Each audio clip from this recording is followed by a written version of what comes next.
지난번에 우리 사무엘하서 13장에서부터 17장까지 했죠. 그래서 오늘 한번 점검을 해보고 빠르게 한번 점검을 해볼게요. 그 후에 이 일이 있으니라. 기억나실지 모르겠어요. 그러니까 사무엘하서는 12장까지가 다윗이 이렇게 범죄하게 된 사건, 그 다음에 13장부터 그 후에 이 일이 있으니라. 그래서 1번에 보시면 그 성경의 역사는 그 후에 이 일이 있다고 기록을 하고 있습니다. 그 큰 의미에서 말하면 어떤 일들이 있었나요? 그러니까 다윗의 가정과 왕가가 무너진 이야기죠. 그래서 범죄한 이후에는 이제 다윗의 집이 이제 깨어지고 무너지기 시작했다. 그렇게 보시면 돼요. 여러분 성경에 그 후에 이 일이 있으니라 한 말이 2번 나와요. 성경에 2번 나온다는 걸 기억하셔야 돼요. 다윗의 집안과 또 아합의 집안이 범죄하고 난 뒤에 이런 일이 있었다 하는 것을 기록을 해놨다는 거예요. 그래서 나중에 아합의 집안 이야기 나올 때도 똑같은 이야기를 제가 하게 될 겁니다. 그리고 2번에 보시면 이 암논이 여동생을 강간하고 압살롬은 자기 형을 죽이는 죄를 지었을 때 다윗은 이들을 어떻게 하나요? 근데 이 질문의 목적은 뭐냐면 아무런 조치를 취하지 않았다는 거예요. 그러니까 그냥 얘기만 듣고 이렇게 화를 냈다고만 내있지 아무런 조치를 취하지 않았다는 것입니다. 그것 때문에 다음에 더 문제가 심각해졌죠. 그래서 압살롬의 복수가 이어지게 되어지고 나중에 압살롬이 도망가는 바람에 일이 점점 이제 꼬이게 되었고 돌아와도 문제가 해결되지 않았고 결국 압살롬이 다윗을 반역하는 게까지 서게 됐죠. 그러니까 제대로 죄를 묻지 않고 심판하지 않고 공의를 행하지 않게 될 때 그 아들이 다윗의 반역을 하게 되는 그런 일들까지 나중에 일어나게 됐다는 겁니다. 그래서 이제 이 다윗이 범죄하고 난 이후부터 다윗이 공의롭게 행하지 않아요. 그런 허점이 자꾸 드러나게 돼요. 그러니까 한 개 일이 이제 꼬이기 시작하니까 제대로 해결하지 않으니까 다음에도 똑같은 일이 벌어지게 되는. 그래서 다윗이 그때부터 흐트러지기 시작합니다. 판단력을 자꾸 잃어버리게 되는 일들이 일어나게 되었다는 것을 다윗 전체를 보면 그게 이제 보이기 시작합니다. 여러분 3번에 보시면 압살롬은 형 암논을 죽이고 자기 외갓집인 그술 왕 달메기로 도망을 갑니다. 그곳에 몇 년을 숨어 있게 되나요? 몇 년 동안 있다 오죠? 3년입니까? 3년 동안 있게 되어지고 4년 동안 못 만나게 되죠. 그래서 이 3년 동안 자기 외갓집으로 압살롬은 도망가 있을 동안 다윗은 소환하지도 않고 이제 심판하지도 않습니다. 그래서 허지부지하고 그냥 돌아오게 되죠. 그 다음에 5번에 보시면 4번이죠. 4번에 보시면 압살롬이 그 술로 도망갔을 때 압살롬을 데리고 오자고 제안한 사람은 누구인가요? 나중에 다윗의 마음을 알았던 요압이죠.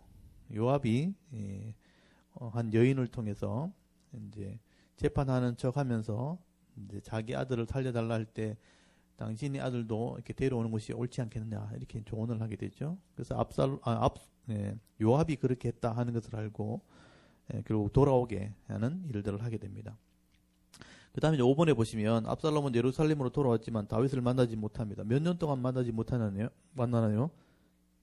2년입니까? 몇 년이죠? 2년 맞습니까? 이태라고 돼 있죠. 그래서 3년 도망가 있다가 2년 동안 만나지 못했죠. 합치면 5년이죠. 5년 동안 다윗을 만나지 못하게 됩니다. 다윗은 조치를 5년 동안 하지 않았다는 얘기죠, 결국은. 다시 만났을 때는 이미 감정이 골이 많이 이제 패여져 있었죠. 그래서 나중에 하나 되지 못하고 아들인데도 불구하고 아버지와 하나 되지 못했고 압살롬은 자기의 권력을 키우기를 원했고 다윗은 그 문제가 해결되지 않았으니까 이제 왕권도 물려주지 않고 허지부지 하다가 결국은 반역이 일어나게 되죠. 그 다음 6번에 보시면 압살롬은 다윗의 관계가 회복되지 않자 자기를 위해 군사들을 모으고 또 송사나 재판을 하면서 무엇을 훔쳤다 이렇게 기록되어 있죠. 백성들의 마음을 훔쳤다고 되어 있죠. 그래서 여기 15장 6절에 보시면 압살롬이 이스라엘 사람들의 마음을 훔쳤다. 그러니까 백성들의 민심을 다 빼앗아간 것이죠. 이때부터 압살롬은 준비를 한 거예요. 그러니까 이걸 4년 동안 했다고 돼 있거든요. 4년 동안 거기 15장 7절에 보면 그렇게 나와 있죠. 그래서 거기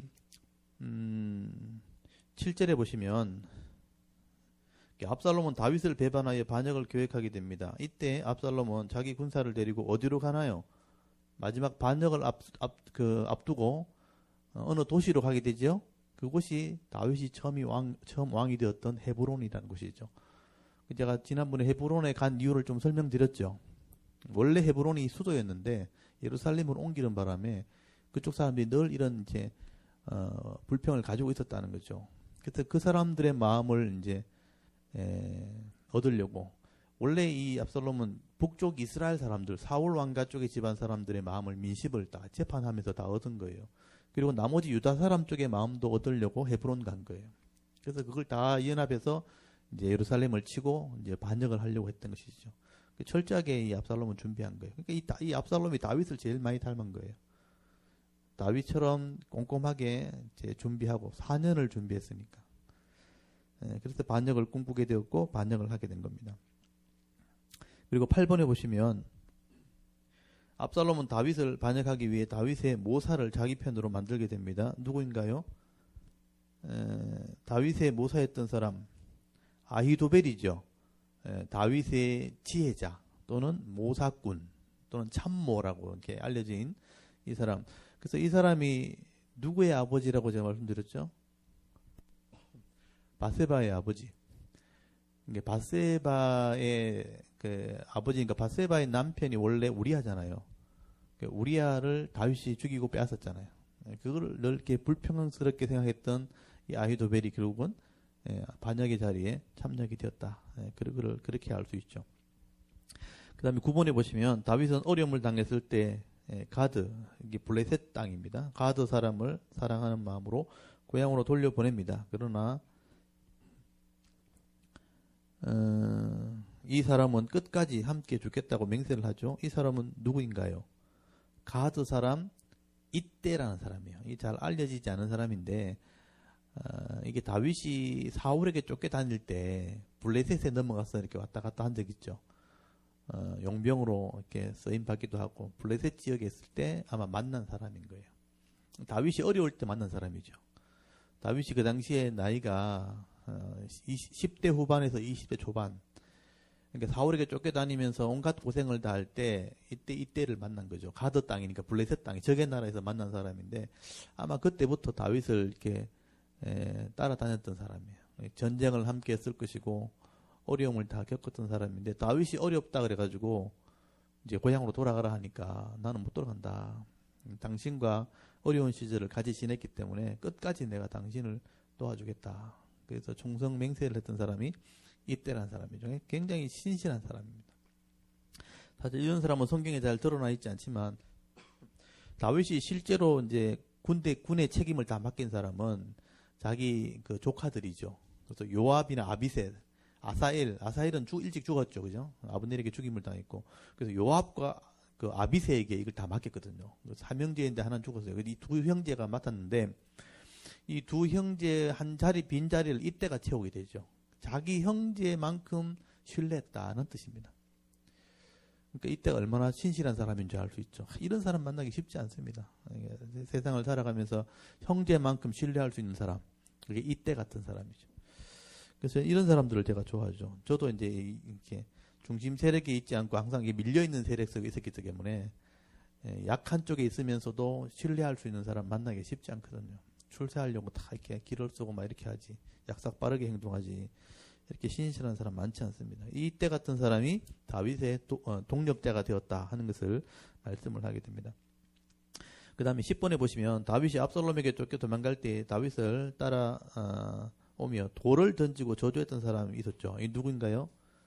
사울 왕가 집안 사람이죠. 그 베냐민 지파의 비그리의 아들 시므이 맞죠? 시므이라는 사람은 이제 전 정권의 사람이잖아요. 전 정권에서 권력을 잃어버린 사람이니까 다윗이 잘못했다 하니까 막 이제 욕을 한 거죠. 돌 들고 막 일어선 거죠. 지금 정치권에 있는 사람들이 똑같습니다. 실권 딱 잃어버리는 순간에 줄서기 하잖아요. 딱 갈아타잖아요. 이게 시므리가 바로 이런 사람이죠. 다윗이 끝났다 싶으니까 이제 돌 들고 와서 막 집어 던지고 막 욕하고 저주하고 막 이러죠. 부하들이 죽이겠다고 난리쳐도 다윗이 죽이지 않죠. 나중에 하나님이 죽입니다. 여러분 이렇게 악을 행하면요 하나님이 반드시 심판합니다. 지금 정치를 보면서 그런 것도 생각을 하셔야 됩니다. 그 다음에 11번에 보시면 다윗은 압살롬에게 쫓겨 도망갈 때 자기를 비난하고 저주하는 사람에게 화를 내거나 죽이지 않습니다. 도리어 그가 저주하는 것은 누가 다윗을 저주하게 한 것이라고 말하게 되나요? 하나님께서 내게 이렇게 한 것이다. 악한 사람들이 나를 비난할 때는요, 그 악한 사람, 그 사람 자체가 악한 일에 쓰임받는 것 뿐이에요. 그러니까 그 사람을 불쌍히 여기야지 그 사람 보고 막 미워하면 안 돼요. 하나님께서 그렇게 하실 때도 있고, 악한 또 마귀에게 쓰임받는 사람도 있어요. 악한 일에 쓰임받는 사람도 있어요. 그래서 그런 사람은 불쌍히 차라리 여기고 하나님이 갚으신다는 것을 아셔야 돼요. 그러니까 여러분 악한 사람들은 마귀에게 쓰임 받아가지고 마귀하고 같이 망하든지 아니면 하나님께 쓰임 받아도 회개하지 않으면 심판을 받게 돼 있어요. 근데 그 악한 사람을 도리어 미워하지 말라. 다윗이 그 사람을 통해서 나를 징계하시는 하나님 마음을 읽으려고 했지 그 사람 자체를 미워하지 않았다. 쉽지 않습니다. 근데 가까운 사람이 여러분 막 비난해 보십시오. 그 사람이 미워지지 하나님께서 내의 약함을 부족함을 이렇게 깨닫게 하려고 이렇게 하는 거다라고 생각하는 게 쉽지 않아요. 근데 이런 사건을 보면서 그런 영적인 관계를 한번 생각해 보시라는 거죠. 그래서 사람 자체를 미워하기보다는 하나님께서 왜 이렇게 하실까 하는 것을 먼저 생각하는 그게 우리의 믿음이 되었으면 좋겠어요. 그래야 나중에 하나님의 은혜를 입을 수 있습니다. 오른편에 설 수 있다는 거죠. 그 다음에 12번에 보시면 압살롬은 다윗을 반역할 때 자기를 도울 모사꾼으로 누구를 데리고 오나요? 이게 아까 아히도벨이죠. 아히도벨. 다윗의 모사꾼 아히도벨을 데리고 여러 가지 조언을 듣게 되는 것을 보게 됩니다. 그 다음에 13번에 보시면 압살롬이 아니고 압살롬이죠. 압살롬은 모략군이 지금 군사를 주시면 압살롬의 모략군이 지금 군사를 주시면 다윗을 쫓아가서 당장 다윗을 죽이겠다고 지혜를 낼 때 그 모략은 잘못된 것이라고 말하면서 철저하게 준비해서 다윗을 쫓아가야 한다고 지혜를 낸 또 다른 사람은 누구인가요? 이건 다윗의 모사꾼이죠. 다윗의 모사꾼 이름이 뭐죠? 후세 맞습니다. 후세. 이건 하나님의 도우심이죠. 다윗이 쫓겨가면서도 후세를 왕궁으로 돌려보내면서 네가 나를 위해 지혜를 내면 하나님이 아히도벨의 지혜를 어리석게 할 거다. 그렇게 해서 왕궁으로 보냈죠.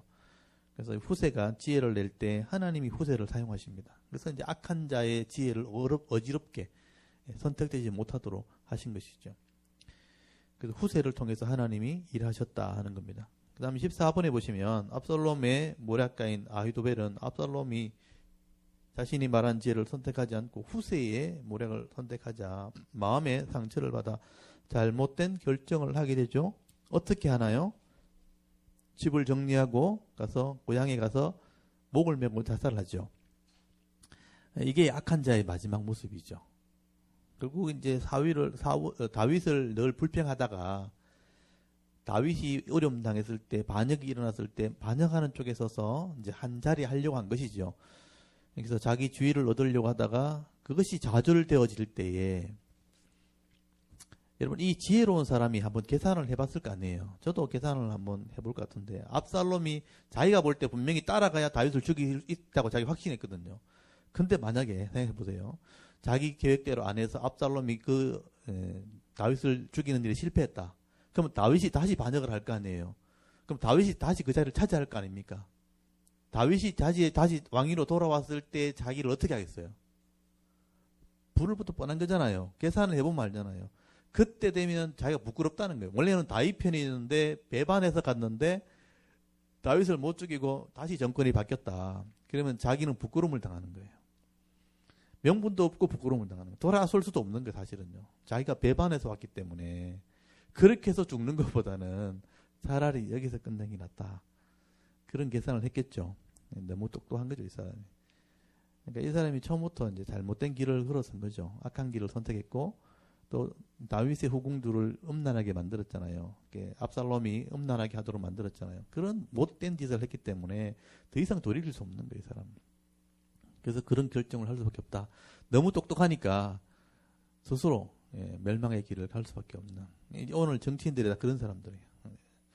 부정을 할 때는 몰랐는데 권력이 있을 때는 그게 부정한 게 아니었거든요. 권력이 있을 때는 그냥 남이 갖다 주고 막 이렇게 하니까 뭐 당연히 받는 것처럼 막 다 받아 썼다가 나중에 보니까 그게 부끄러운 거예요. 처음에 그걸 판단했어야 되는데, 근데 나중에 정권이 바뀌었을 때 그것이 내가 이제 적폐로 몰리면 들통나면 너무 부끄러우니까 말하기 싫으니까 스스로 결정하는 거예요. 그러니까 여러분, 내가 잘 됐을 때 어려울 때 바르게 한다는 게 굉장히 중요한 겁니다. 어려워도 바르게 해야 되고 높은 위치에 올라가도 뭐든지 할 수 있는 위치에 올라가도 정당한 것을 하는 게 맞는 거예요. 그렇게 해야 나중에 상황이 바뀌어도 부끄럽지 않습니다. 우리는 뭐 많이 가진 게 없기 때문에 별로 표시가 안 나지만요. 중심에 서 있는 사람들은 금방금방 표시가 나요. 그래서 여러분이 혹시나 그런 중심에 서더라도 또는 여러분의 자녀들이 중심에 위치해 갈 때 이런 조언을 꼭 하셔야 됩니다.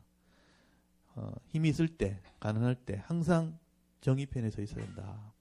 네, 그렇게 해야지만 부끄럽지 않습니다. 권력을 가져도 지금 이렇게 비참하게 죽잖아요.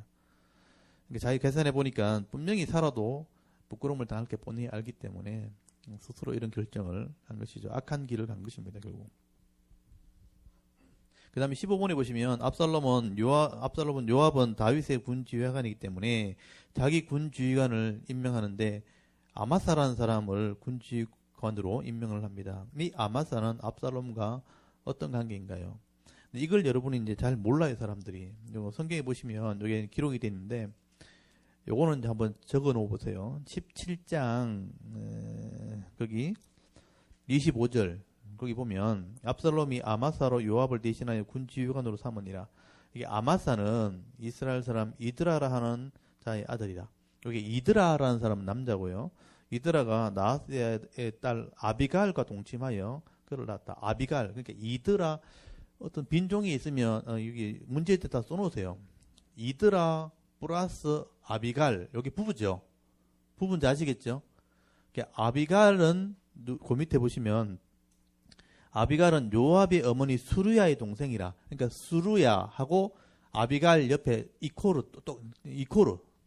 알죠? 두 줄 이코르 형제니까 수루야가 언니고 아비갈이 동생이에요. 근데 이 수루야와 아비갈은 누구냐면 다윗의 여동생입니다. 다윗의 여동생. 다윗과 이코르 세 명이 같죠. 아비갈, 수루야, 다윗 다 같죠. 이제 다윗의 여동생 그리고 그 아들들이 나오는데 보세요. 아비갈의 아들은 아마사. 그 밑에 써놓으시면 아비갈 밑에는 아마사. 그다음 수리야 밑에는 요압. 그 다음에 다윗 밑에는 압살롬. 이렇게 해서 보세요. 그러면 이제 관계가 좀 정리가 되죠. 그러면 제가 물어보겠습니다. 압살롬의 입장에서 그러면 압살롬의 입장에서 그 요압은 어떤 관계입니까? 압살롬은 요압에게 관계는 어떻게 됩니까? 자기 아버지의 여동생의 아들이에요. 고종사촌 맞죠? 그러면 이 요압의 입장에서 스루야의 아들, 그러니까 아비갈의 아들 아마사, 요압의 입장에서 아마사는 어떤 관계입니까? 자기 엄마의 언니의 아들이니까 이종사촌 맞죠? 그런 관계를 아시면 돼요. 그리고 다윗의 입장에서 요압과 이 아마사는 어떤 관계냐면 여동생의 아들들이니까 조카들. 이해되셨죠? 그러니까 다윗의 밑에 군장들은 자기 친척이에요. 중요한 자리는 아무나 못 맡기는 거예요, 다윗도. 그래서 군 지휘관들을 자기 조카들에게 맡겨놨다. 근데 그 조카들 사이는 이종사촌도 있고 고종사촌도 있죠. 그런 사이였다는 거죠. 너무 잘하는 사이란 말이에요. 근데 이때까지 요압이, 그러니까 자기 그 수리의 아들들, 언니니까 수리의 아들들 요압이 거의 모든 관을 관할해 왔던 거예요. 근데 이제 다윗의 입장에서는 이제 이 아마사, 그 압살롬이 아마사를 이제 등용을 한 거죠. 압살롬이 자기 이제, 자기한테는 이제 어떻게 되냐면, 고종 이제 사촌이니까 아마사를 이제 장군으로 임명했는데, 나중에 이 아마사가 다윗이 또 임명을 하게 되는 일이 벌어져요. 그래서 요 사이에 이제 권력 다툼이 일어나게 되는 것을 보게 됩니다. 요걸 알고 있어야지만 권력 다툼이 왜 생기는지를 알게 되는 거예요. 요 관계 정리하셨죠? 아비갈의 아들, 수르의 아들, 다윗의 아들, 요거 정리하셨죠? 그래서 아마샤, 요압, 압살롬, 요게 다 이종 사촌, 고종 사촌이었다 하는 것도 알고 계시면 좋겠습니다. 그래서 이제 거기 15번 문제를 다시 보시면 아마사는 압살롬과 어떤 관계인가요? 그랬대 고종 사촌이 되죠. 압살롬의 입장에서는 고종 사촌이 되는 것이죠. 맞죠? 맞습니까? 네. 고종 사촌이면 가까운 관계죠.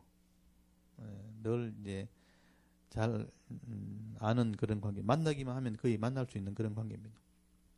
그 다음에 16번에 보시면 다윗은 왕궁을 빠져나가 어디로 도망을 갔다고 말씀하나요? 거기 왕궁을 빠져나가서 마하나임으로 갔죠. 27절에 보시면 마하나임, 그러니까 요단강을 건너서 그 요셉이 야복 강가에서 여기 실험했던 그곳이죠. 마하나임에 갔다 하고 되어 있습니다. 그 다음에 17번에 보시면 다윗이 급하게 도망을 나왔을 때 다윗에게 양식을 챙겨 나온 노인 한 사람이 있었습니다. 이 사람의 이름은 무엇인가요?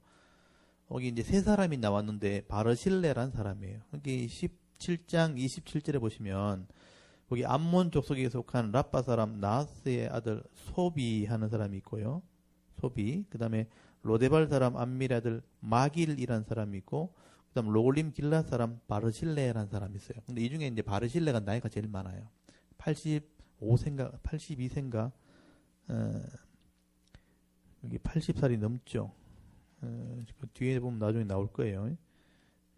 나중에 나오면 제가 말씀을 드릴게요.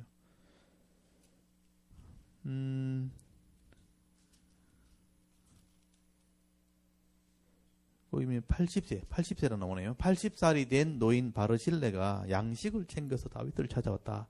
이 사람은 경험이 많은 사람이고 다윗을 또 잘 아는 사람이죠. 살필 줄 아는 사람이죠. 그래서 다윗이 급하게 도망 나왔기 때문에 왕으로서의 어떤 준비가 전혀 안 돼 있는 거죠. 그러니까 심지어 대하까지 가져와서 침상까지 가져왔어요. 침상을 가져오고 대하까지 가져와서 여기 음식을 이렇게 나눠주면서 그러고 뭐라 그러냐면 여기 17장 29절 끝에 보시면 이는 그들 생각에 그랬잖아요. 백성이 덜해서 시장하고 곤하고 목마르겠다 함이더라.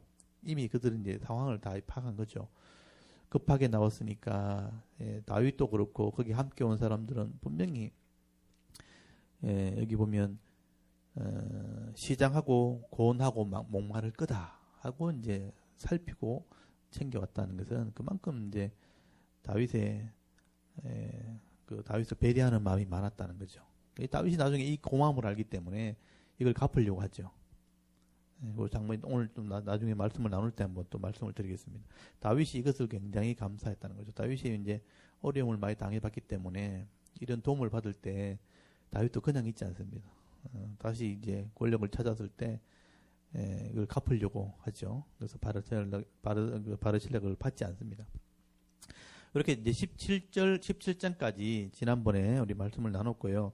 그리고 족보, 요거는 이제 이건 무조건 다 외워야 되는 거기 때문에 족보를 다시 한번 정리를 좀 하겠습니다. 아담에서부터 지금 시드기야까지 지금 정리를 해야 되는데요. 아담의 10대 손, 홍수 이전에 하나님을 알았던 사람들.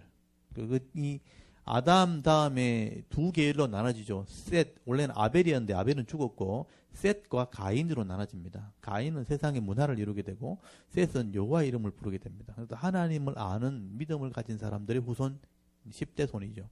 그래서 아담의 아들은 셋으로 되고요. 셋의 아들은 에노스가 됩니다. 에노스.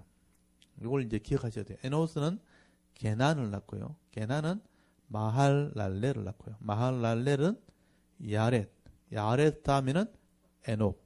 300년과 하나님과 동행했던 사람. 에녹은 무두셀라를 낳고 제일 오래 살았던 사람. 무드셀라는 라멕을 낳고 라멕은 노아를 낳게 됩니다. 그래서 노아 때 홍수 심판으로 다 죽게 됩니다. 그래서 하나님의 이름을 불렀던 사람들이 그 가인의 계율과 섞여버리죠. 섞여버리니까 죄악이 관영해버립니다. 그래서 그 땅을 하나님이 물로 심판하셨다라고 했고 그 홍수의 심판의 증거들이 온 땅에 지금 남아있는 겁니다. 그래서 그때 많은 사람들이 죽게 되었고 지금 그때 죽은 사람들과 그때 죽은 짐승들과 나무들이 다 이 지구의 지각판이 다 이렇게 깨지면서 땅에 묻히는 바람에 그 기름을 지금 우리가 빼올려가지고 차 타고 다니는 거예요. 그 사람들이 죽었던 그 유기체가 죽은 그 썩은 물이 다 원유가 된 겁니다. 하나님께서 그걸 빼갔을 줄 아셨겠죠. 그 홍수의 심판의 증거가 기름입니다. 기름. 그리고 석탄 이런 것들입니다. 그래서 10대 손까지 그 다음에 새로운 시작이죠. 노아의 아들 셈, 함, 야벳 중에 이 사람들이 흩어지게 되는데 다른 사람은 다 흩어지면서 하나님을 잊어버리죠. 이때만 해도 다 알았을 거예요. 홍수 심판을 경험했으니까. 눈으로 봤고 경험했잖아요. 근데 그 홍수 심판을 경험했던 사람이 흩어지면서 하나님의 이 지식을 다 이제 가르쳐야 되는데 다 가르치지 않고 잊어버린 거죠. 그 중에 이제 셈의 후손이 나중에 하나님이 선택한 후손이 됩니다. 셈, 함, 야벳 중에 셈의 후손. 그 셈의 10대 손이 아브라함이죠. 그래서 이 셈의 10대 손은 하나님이 그들을 불러서 언약한 민족이 됩니다. 그래서 그 사람들이 나중에 이스라엘 사람이 되는 거죠.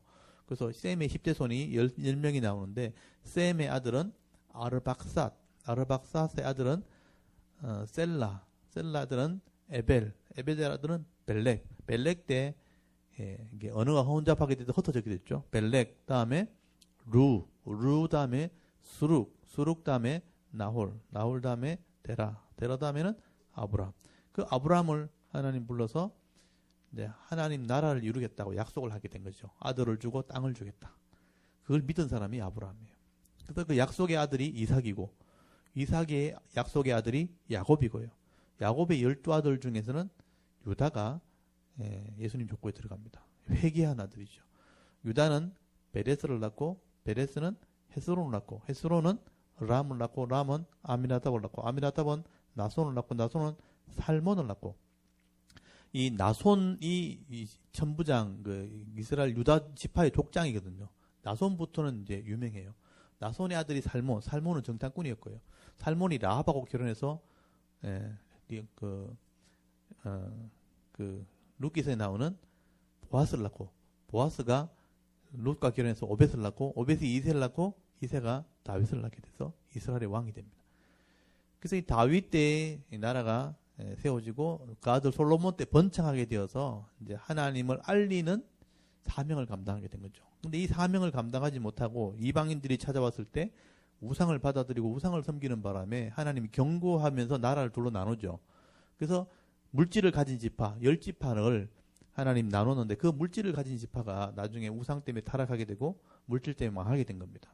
그래서 이 멸망의 모델이 북쪽 이스라엘이에요. 그래서 북쪽 이스라엘은 여로보암이라는 왕이 첫 번째 왕이죠. 여로보암과 그 아들 나답이죠. 근데 금송아지를 만들었잖아요. 그래서 심판을 받죠. 바하사가 반역해서 다 죽입니다. 바하사의 아들이 엘라예요. 그 똑같이 금송아지를 섬겨요. 그래서 또 심판합니다. 시므리가 죽입니다. 시므리는 오므리에게 죽임을 당합니다. 오므리가 왕이 되어서 이제 왕가를 이루는데 그 아들이 아합이고요. 아합이 이제는 우상까지 가지고 들어옵니다. 그래서 그 집 두 아들이 다 죽어요. 이 아합의 첫 번째 아들인 누구요? 아하시아는 이제 술을 먹고 난간에서 떨어져 병들어 죽습니다. 아들도 없이 죽어요. 그 다음에 여호람은 예후에게 반역을 당해서 화를 맞아 죽습니다. 그래서 이제 이 오므리 왕가를 망하게 되고요. 우상 때문에 망했어요. 그 다음에 이제 예후가 다시 왕조를 세우는데 그때는 이제 물질 때문에 망해요. 나라가 4대를 하나님 보장시켜 줬거든요. 4대를 지켜줄 때 나라는 안전했는데 물질 때문에 이제 망하게 됩니다. 그래서 그 우상과 음란과 물질이죠. 그래서 그 예후 다음에 4명의 아들이 나오는데 여호아하스, 요아스, 여로보암 밑에 스가랴까지. 여기 하나님 4대를 지켜주는 왕이거든요.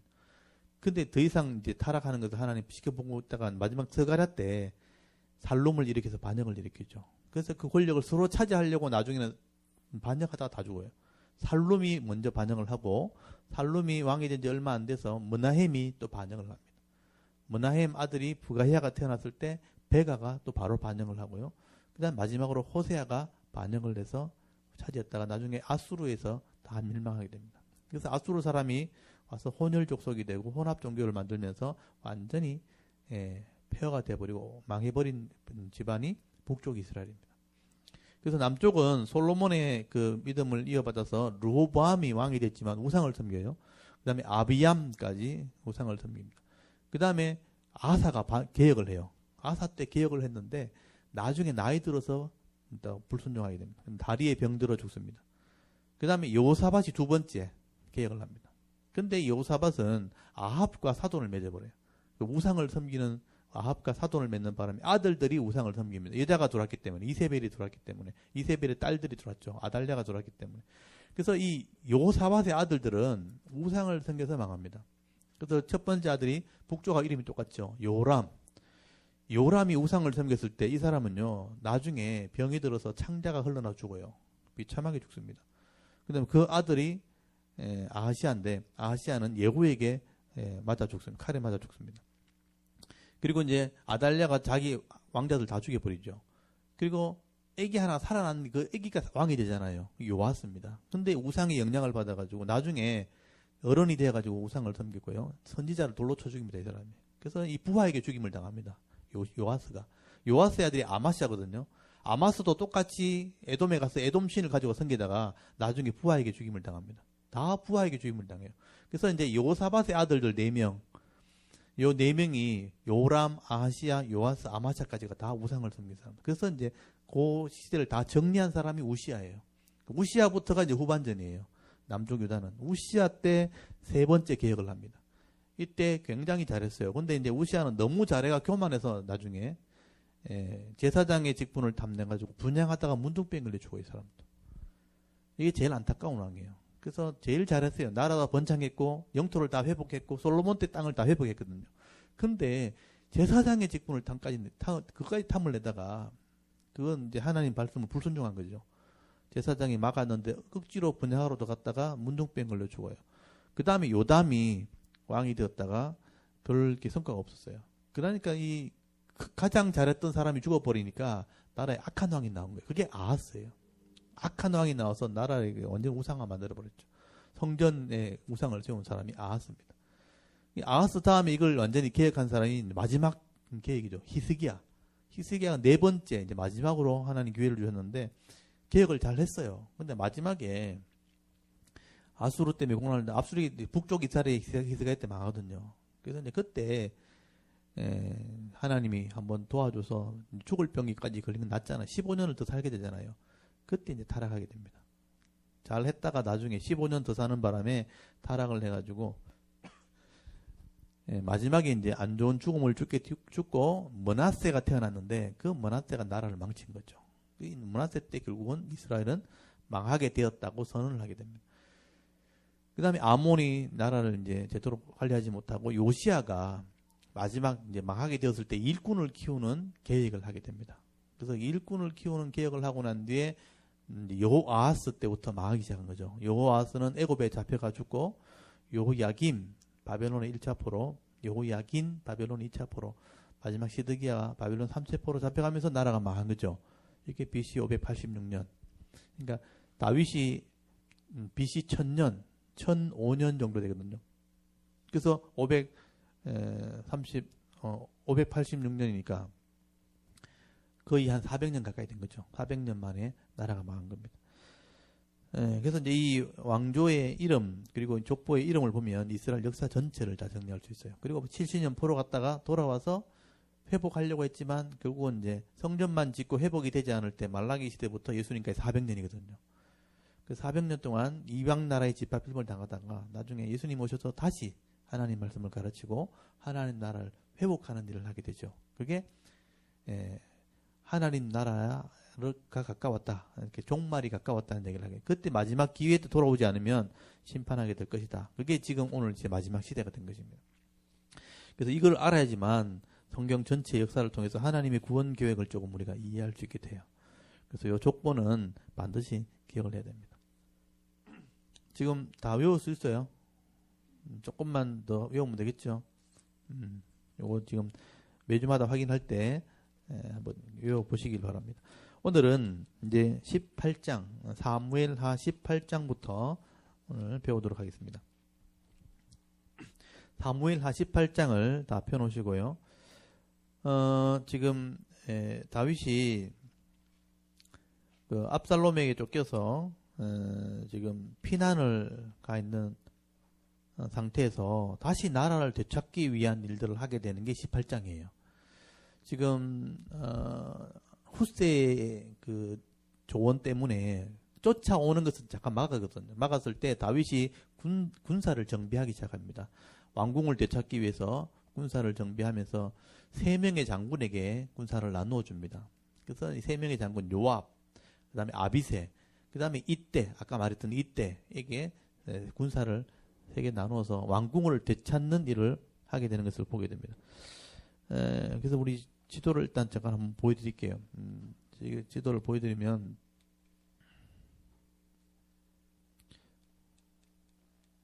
다윗이 어디로 이제 도망을 간다면 다윗이 압살롬에게 쫓겨서 나중에 이제 감람산을 넘어서 요단강을 건너서 도망을 가게 되거든요.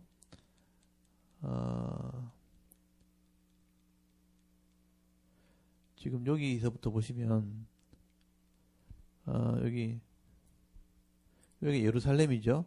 헤브론이 여기입니다. 헤브론에서 압살롬이 이렇게 쫓아오거든요. 그래서 이제 다윗은 여기서 여기 동쪽으로 가면은 감람산을 넘어가게 됩니다. 감람산을 넘어서 여기 골짜기를 쭉 내려가서 여기 이제 여리고를 지나서 요단강을 건너서 여기 이제 마하나임이 여기거든요. 여기까지 도망가요. 여기가 이제 좀 요새가 있습니다. 요새. 이 강물이 흐르면서 이렇게 보호할 수 있는 요새가 있거든요. 그래서 이제 마하나임까지 도망을 가게 됩니다. 사울이 죽었을 때도 사울의 그 아들 사울의 아들 아브넬과 함께 왕이 된 사람 있죠. 이름이 기억이 안 나는데 누구죠? 이스보셋? 이스보셋이 마하나임으로 갔잖아요. 여기 이제 보호할 수 있는 자연적인 요새가 여기 있기 때문에 일로 도망을 간 거예요. 그래서 요단강을 건너서 안전한 위치로 다윗이 도망을 가서 여기서 이제 군대를 정비를 하게 됩니다. 3명의 장군의 군대를 나눠줘서 여기 에브라임 산지, 그러니까 이 아담 쪽을 건너서 뒤쪽으로 와서 예루살렘을 되찾으러 가게 된 것이죠. 그래서 이제 에브라임 산지 쪽에서 이제 예루살렘을 진격하다가 서로 만나서 전쟁을 하게 되는 일들이 벌어지게 된 겁니다. 그래서 3명의 장군이 이 군대를 나눠 가졌다는 것이죠. 이게 이제 다윗이 도망가면서도 후세를 보내면서 네가 아히도벨의 모략을 어지럽게 할 거다. 그렇게 하나님께 기도했을 때 하나님이 이걸 도와주신 거예요. 그래서 후세의 예언 때문에, 후세의 조언 때문에 당장 쫓아오는 그 군대를 막아서 시간을 벌어주는 바람에 다윗은 군대를 정비할 수 있는 시간을 가지게 된 거예요. 그래서 이 하나님 은혜라는 거죠. 하나님이 도와주셔서 그나마 군대를 지금 준비하게 됩니다. 여러분 18장 1절 한번 보십시오. 이에 다윗이 그와 함께한 백성을 찾아가서 천부장과 백부장을 그들 위해 세우고 군대를 정리하고 있죠. 2절에 다윗이 그 백성을 내보낼 때 3분의 1은 요압, 첫 번째 요압에게 휘하해 주죠. 또 3분의 1은 수리의 아들 요압의 동생 아비새에게 휘하에 넘기고 또 3분의 1은 가드 사람 이때에 휘하에 넘기고 3명의 장군에게 군대를 맡기죠. 또 왕이 백성에게 이르되 나도 반드시 너희와 함께 가리라 하니 백성이 이르되 왕은 나가지 마소서. 우리가 도망할지라도 그들은 우리에게 마음을 쓰지 아니할 터요. 우리가 절반이나 죽을지라도 우리 마음에 우리에게 마음을 쓰지 아니할 터이라. 왕은 우리 10,000명보다 중하오니 왕은 성읍에 계시다가 우리를 도우심이 좋으니다. 이 부하들의 말이 맞죠. 백성이 죽어도 이 사람들 신경 안 쓸 겁니다. 다윗 당신 죽이려고 올 겁니다. 우리의 10,000명보다 지금 다윗이 더 귀합니다. 나가지 마십시오. 여기 문 곁에 서 계십시오. 이렇게 얘기합니다. 네, 그래서 이제 왕이 나가지 않는 대신에 부탁을 하죠. 이 장군들과 지휘관들을 불러 모읍니다. 그리고 왕궁을 되찾을 때 이 압살롬은 좀 너그러이 좀 대라. 죽이지 말란 얘기죠. 그래서 여기 5절 보시면요. 왕이 요압과 아비새와 이때에게 명령을 하여 이르되 나를 위하여 젊은 압살롬을 너그러이 대우하라 하니 왕이 압살롬을 위하여 모든 군 지휘관에게 명령할 때에 백성이 다 들으니라 그랬어요. 그래서 이 세 명의 장군 요압, 아비새 이때 딱 불러놓고 군 지휘관들 다 불러모은 거예요. 그리고 왕궁은 또 쳤지만 압살롬은 죽이지 마라 이렇게 부탁을 하게 됩니다. 이걸 다 사람이 듣죠. 그래서 6절에 보시면요, 백성이 이제 왕궁을 찾으러 갑니다. 이 백성이 이스라엘을 치러 들러 나가서 에브라임 숲풀에 싸우더니, 에브라임 숲풀이 아까 지도에 보셨던 여기 에브라임 산지 있는 곳이에요. 나무가 많이 있는 곳이죠. 여기서 이제 이스라엘의 군대와 다윗의 군대가 만나서 전쟁을 하게 됩니다. 7절에 보시면 거기서 이스라엘 백성이 다윗의 부하들에게 패하매라고 되어 있고, 그날 그곳에서 전사자가 많아 2만 명에 이르렀고 2만 명이 죽었다고 되어 있죠. 많은 사람이 죽었죠. 그 땅에 사면으로 퍼져 싸웠으므로 그날에 숲풀에 죽은 자가 칼에 죽은 자보다 많았더라. 이게 숲이 우거져 있으니까 이렇게 들판처럼 막 이렇게 터인 곳이 아니기 때문에 아마 이런 곳에서는 다윗의 군사들이 굉장히 훈련이 잘 됐던 것 같아요. 그래서 숲풀에 이렇게 갇혀서 죽은 자가 더 많았다라고 되어 있고요. 도망을 못 간 거죠. 그래서 이제 9절에 보시면요, 압살롬이 다윗의 부하들과 마주치니라. 압살롬이 노새를 탔는데 그 노새가 큰 상수리 나무 번성한 가지 아래로 지날 때 압살롬의 머리가 그 상수리 나무에 걸림에 그가 공중과 그 땅 사이에 달리고 그랬어요. 이게 저주받은 자가 이렇게 되거든요. 하늘과 땅 사이에 달렸다고 돼 있잖아요. 나무에 달려 죽은 자 기억납니까? 이 저주받은 자거든요. 그러니까 아버지를 반역했잖아요. 그러니까 하나님께서 이렇게 심판하신 것 같아요. 그래서 공중에 이 사람이 형을 또 죽였잖아요. 암논을 살인했죠. 형을 죽였고 아버지를 반역했다는 거죠. 그래서 공중에 머리가 달려있을 때에 이 군사가 발견하죠. 10절에 한 군사가 발견하고 보고를 합니다. 압살롬이 지금 상수리 나무에 달려 있습니다. 그때 11절 요압이요, 군사에게 소리칩니다. 네가 죽였더라면 내가 은 10개를 줬을 것이고 한 띠를 하나 줬을 텐데, 군사가 말하죠. 은 1000개를 준다 해도 난 안 죽입니다. 여기 12절에 보시면 은 1000개를 내게 줘도 너는 못 죽입니다. 왜냐하면 다윗이 죽이지 말라 했다는 거예요. 우리 왕이 다윗이 죽이지 말라 했기 때문에 난 못 죽입니다. 나는 그럴 수 없다 하면서 이 요압이요, 복수하러 간 거예요. 요압도 분명히 죽이지 말라 그랬잖아요. 아까 요압과 압살롬의 관계를 제가 설명했죠. 어떤 관계라고요? 사촌관계. 여러분의 뭐 이렇게 아버지의 아들, 뭐 이렇게 여동생의 아들 이렇잖아요. 그러니까 아들끼리 사촌이잖아요. 그러니까 친분도 있고 잘 아는 사이인데, 압살롬이 도망갔을 때 요압이 데리고 왔잖아요. 근데 이제 다윗이 안 만나줄 때 압살롬이 요압의 집에 불을 놨잖아요. 그러니까 밭에 불을 놨잖아요. 그러니까 자기를 도와주려고 했는 그 마음은 생각하지 않고 자기 문제 해결하지 않는다고 이렇게 이렇게 해를 끼친단 말이에요. 그게 막 마음에 상처가 있었던 거죠. 그래서 이제 말은 안 했지만 마음에 이제 상처를 안고 있었는데, 다윗이 죽이지 말라 했음에도 불구하고 자기 그 복수심을 참지 못한 거죠. 그래서 개인적인 복수를 하게 됩니다. 그러니까 공의를 생각하지 않고 요압은 개인적인 복수를 하게 됩니다. 지금 이 두 번째 복수죠. 자기 아사헬 때문에 아브넬을 더 죽였잖아요. 나라를 합치는 협상하러 왔을 때 아브넬을 칼로 죽였죠. 똑같이 또 이게 자기 사촌되는 압살롬도 죽이는 일을 하게 됩니다. 그래서 이 13절 한번 보십시오. 아무 일도 왕 앞에 숨길 수 없나니 내가 만일 거역하여 그의 생명을 해야했다면 당신도 나를 대적하였으리다. 여러분 이 부분을 잘 보시면요, 이게 그냥 지나갈 수 있는 부분인데, 이 부하가 아까 죽이면 내가 은 10개 준다 그랬잖아요. 자기가 은 1000개 줘도 안 죽인다 그랬잖아요. 그래놓고 이 부하가 뭐라 그러냐면, 보세요. 아무 일도 왕 앞에 숨길 수 없나니, 내가 만약에 네가 뭐 돈 준다 그래서 내가 죽였다 치자, 압살롬을 죽이면 나중에 되면 왕이 나 다 알게 될 거다. 이거 조사하면 다 나오잖아요. 조사하면 내가 죽인 거 다 들통날 텐데 너는 나를 죽이라 해놓고 배반할 거다. 그 얘기하는 거예요. 잘 보세요. 아무 일도 왕 앞에 숨길 수 없나니 내가 만일 거역하여 그의 생명을 해야했다면 당신도 나를 대적하리다. 그러니까 왕의 명을 어기고 이 아들을 죽이면 당신이 나중에 나를 모른 척할 거다. 내가 죽였다 말해줘야 되잖아요. 내가 죽이라 했다 말해줘야 돼, 그죠? 근데 당신도 그때 되면 나를 배반할 거다. 나를 그냥 내팽개칠 거다. 내만 죽을 거다. 이렇게 한 거죠. 이 관계를 딱 보면요. 요압이 자기 부하한테 신임을 못 얻었다는 거예요. 평소에 이렇게 했다는 거예요. 난 당신 못 믿겠다. 내가 당신의 명을 해가지고 왕의 명을 어기고 죽인다 한들 당신은 내 편 들을 거냐고. 지금 정치하는 거 보면 다 그렇죠. 예, 자기가 그렇게 부정을 해놔놓고 나중에 자기들이 다 시켰다고 이렇게 시인을 다 하는데 이제 저 사람이 나를 보호해주지 않을까 아니까 다 물어버리잖아요. 검찰 가서 다 물어버린 게 뭐냐면 끝까지 나를 지켜줄 거 아닐까 아니까 그런 식으로 다 이렇게 배반을 한다는 거예요. 그것처럼 서로 신뢰를 못했다는 것은 그만큼 요압이 장군으로서 신뢰를 얻지 못했다는 거예요. 부하들한테. 그래서 나는 왕의 명을 지킬 겁니다. 공의를 지킬 겁니다. 이렇게 말하는 거예요.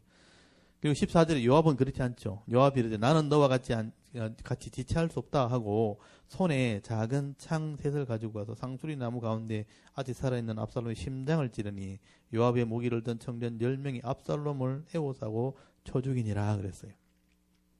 압살롬은 이제 심판을 받은 거고요. 요압은 악을 행한 거예요. 악한 자를 통해서 하나님이 압살롬을 심판하신 거예요. 여러분 한번 상상해 보십시오. 자기가 왕이 되려고 나라를 반역을 일으켰고 다윗을 쫓아내고 자기가 왕의 자리에 잠깐 올랐잖아요. 압살롬 왕이 됐잖아요. 근데 자기가 제일 자랑하는 머리가 상수님에 걸렸어요. 나귀는 지나가 버렸어요. 자기는 대렁대렁 달려버렸어요. 여기 그림이 하나 있을 거예요. 아마 이게 보면 이 상술이나 뭐 이런 거죠. 이렇게 됐다는 거예요. 지금 머리는 달려서 풀어지지 않고 적의 군사가 저기서 왔다 갔다 하고 있고 요압이 칼 들고 막 창 들고 쫓아오잖아요. 그때 죽기 직전에 그 심정이 어땠겠어요, 압살롬이. 자기가 힘 있을 때 복수하고 사람 죽이고 이럴 때는 막 신났겠죠. 근데 막상 심판받기 직전에 이 압살롬의 심정은 어떻겠어요? 절망스러운 상황이죠. 이 악한 자의 최후가 이렇게 됐다는 거죠. 그리고 이 권력을 가지고 악을 행하는 사람들은 이렇게 됩니다, 여러분. 세상 사람이 보는 앞에서 부끄러움을 당합니다. 여기 대롱대롱 달려가지고 그냥 서서 그냥 창에 맞아 죽잖아요. 심장이 찔러 죽어요. 여기 보면요. 심장이 찔려 죽었다고 되어 있고요. 이 압살롬의 시체는 그 에브라임 산지 구덩이에 던져져 버립니다. 그리고 돌 무더기로 그냥 덮어놨다고 되어 있어요. 거기 17절 한번 보세요. 그들이 압살롬을 옮겨다가 숲을 가운데 큰 구덩이에 그를 던지고요. 그 위에 매우 큰 돌 무더기를 쌓았다고 되어 있어요. 그냥 그 들판에 버려진 거예요. 그 돌무더기를 쌓아놓은 거죠. 그리고 이 압살롬이 그것을 예견했는지는 모르겠지만 거기 18절에 보시면 자기가 비석을 하나 만들어놨대요. 자기 이름으로. 근데 그 비석을 거기 세워놨다는 거예요. 자기가 아들이 없이 아직 이제 일찍 죽게 될 것을 예견했는지 모르겠지만 자기 비석을 하나 만들어놨는데 그 비석을 거기다 세웠다라고 되어 있어요. 그래서 18절 끝에 보시면 그것을 압살롬의 기념비라 일컫더라 라고 되어 있습니다. 이게 악인의 최후입니다. 다윗이 심판을 하지 않았잖아요. 다윗이 여러분 이 압살롬이 자기 형을 죽였을 때 심판했어야 돼요. 근데 심판하지 않으니까 하나님이 심판하시잖아요. 결국은 형을 죽이고 아버지까지 그 욕심을 낸 악을 행했던 이 압살롬은 결국은 이렇게 악인에 의해서 심판을 당하게 됐죠. 요압도요. 나중에 자기도 죽어요. 악인이 악인을 죽이다가 같이 망한 거죠. 이게 역사의 교훈입니다. 그래서 악한 자의 편에 서는 안 되는 거죠. 이 압살롬은 이렇게 죽게 되어지고요. 그 다음에 19절에 보시면 사독애들 전쟁은 그렇게 끝이 납니다. 압살롬이 죽어서 이제 적의 장군이 죽었으니까 끝났잖아요. 왕궁은 되찾게 되었고 이제는 참 희한한 장면이 하나 나와요. 19절부터 보시면요. 19절부터 마지막 절까지는 일단 다윗의 군사들이 전쟁에 이겼잖아요. 누군가가 지금 다윗에게 이 소식을 알려야 되는 거예요. 다윗은 지금 자기 나라를 되찾는 게 있어야 되고 자기 아들 안 죽였으면 좋겠다 이 얘기잖아요. 그걸 기다리고 지금 있잖아요. 군사들이 가지고 지금 전쟁을 하고 있고 지금 먼 거리를 갔잖아요. 요단강을 건너서 먼 거리를 갔는데 여기 지금 갔잖아요. 지금 여기 먼 거리를 갔잖아요. 여기 보시면 군대들이 여기서 싸움을 했고 요압이 여기서 압살롬이 여기서 죽임을 당하고 예루살렘을 되찾는 일을 하게 됐단 말이죠.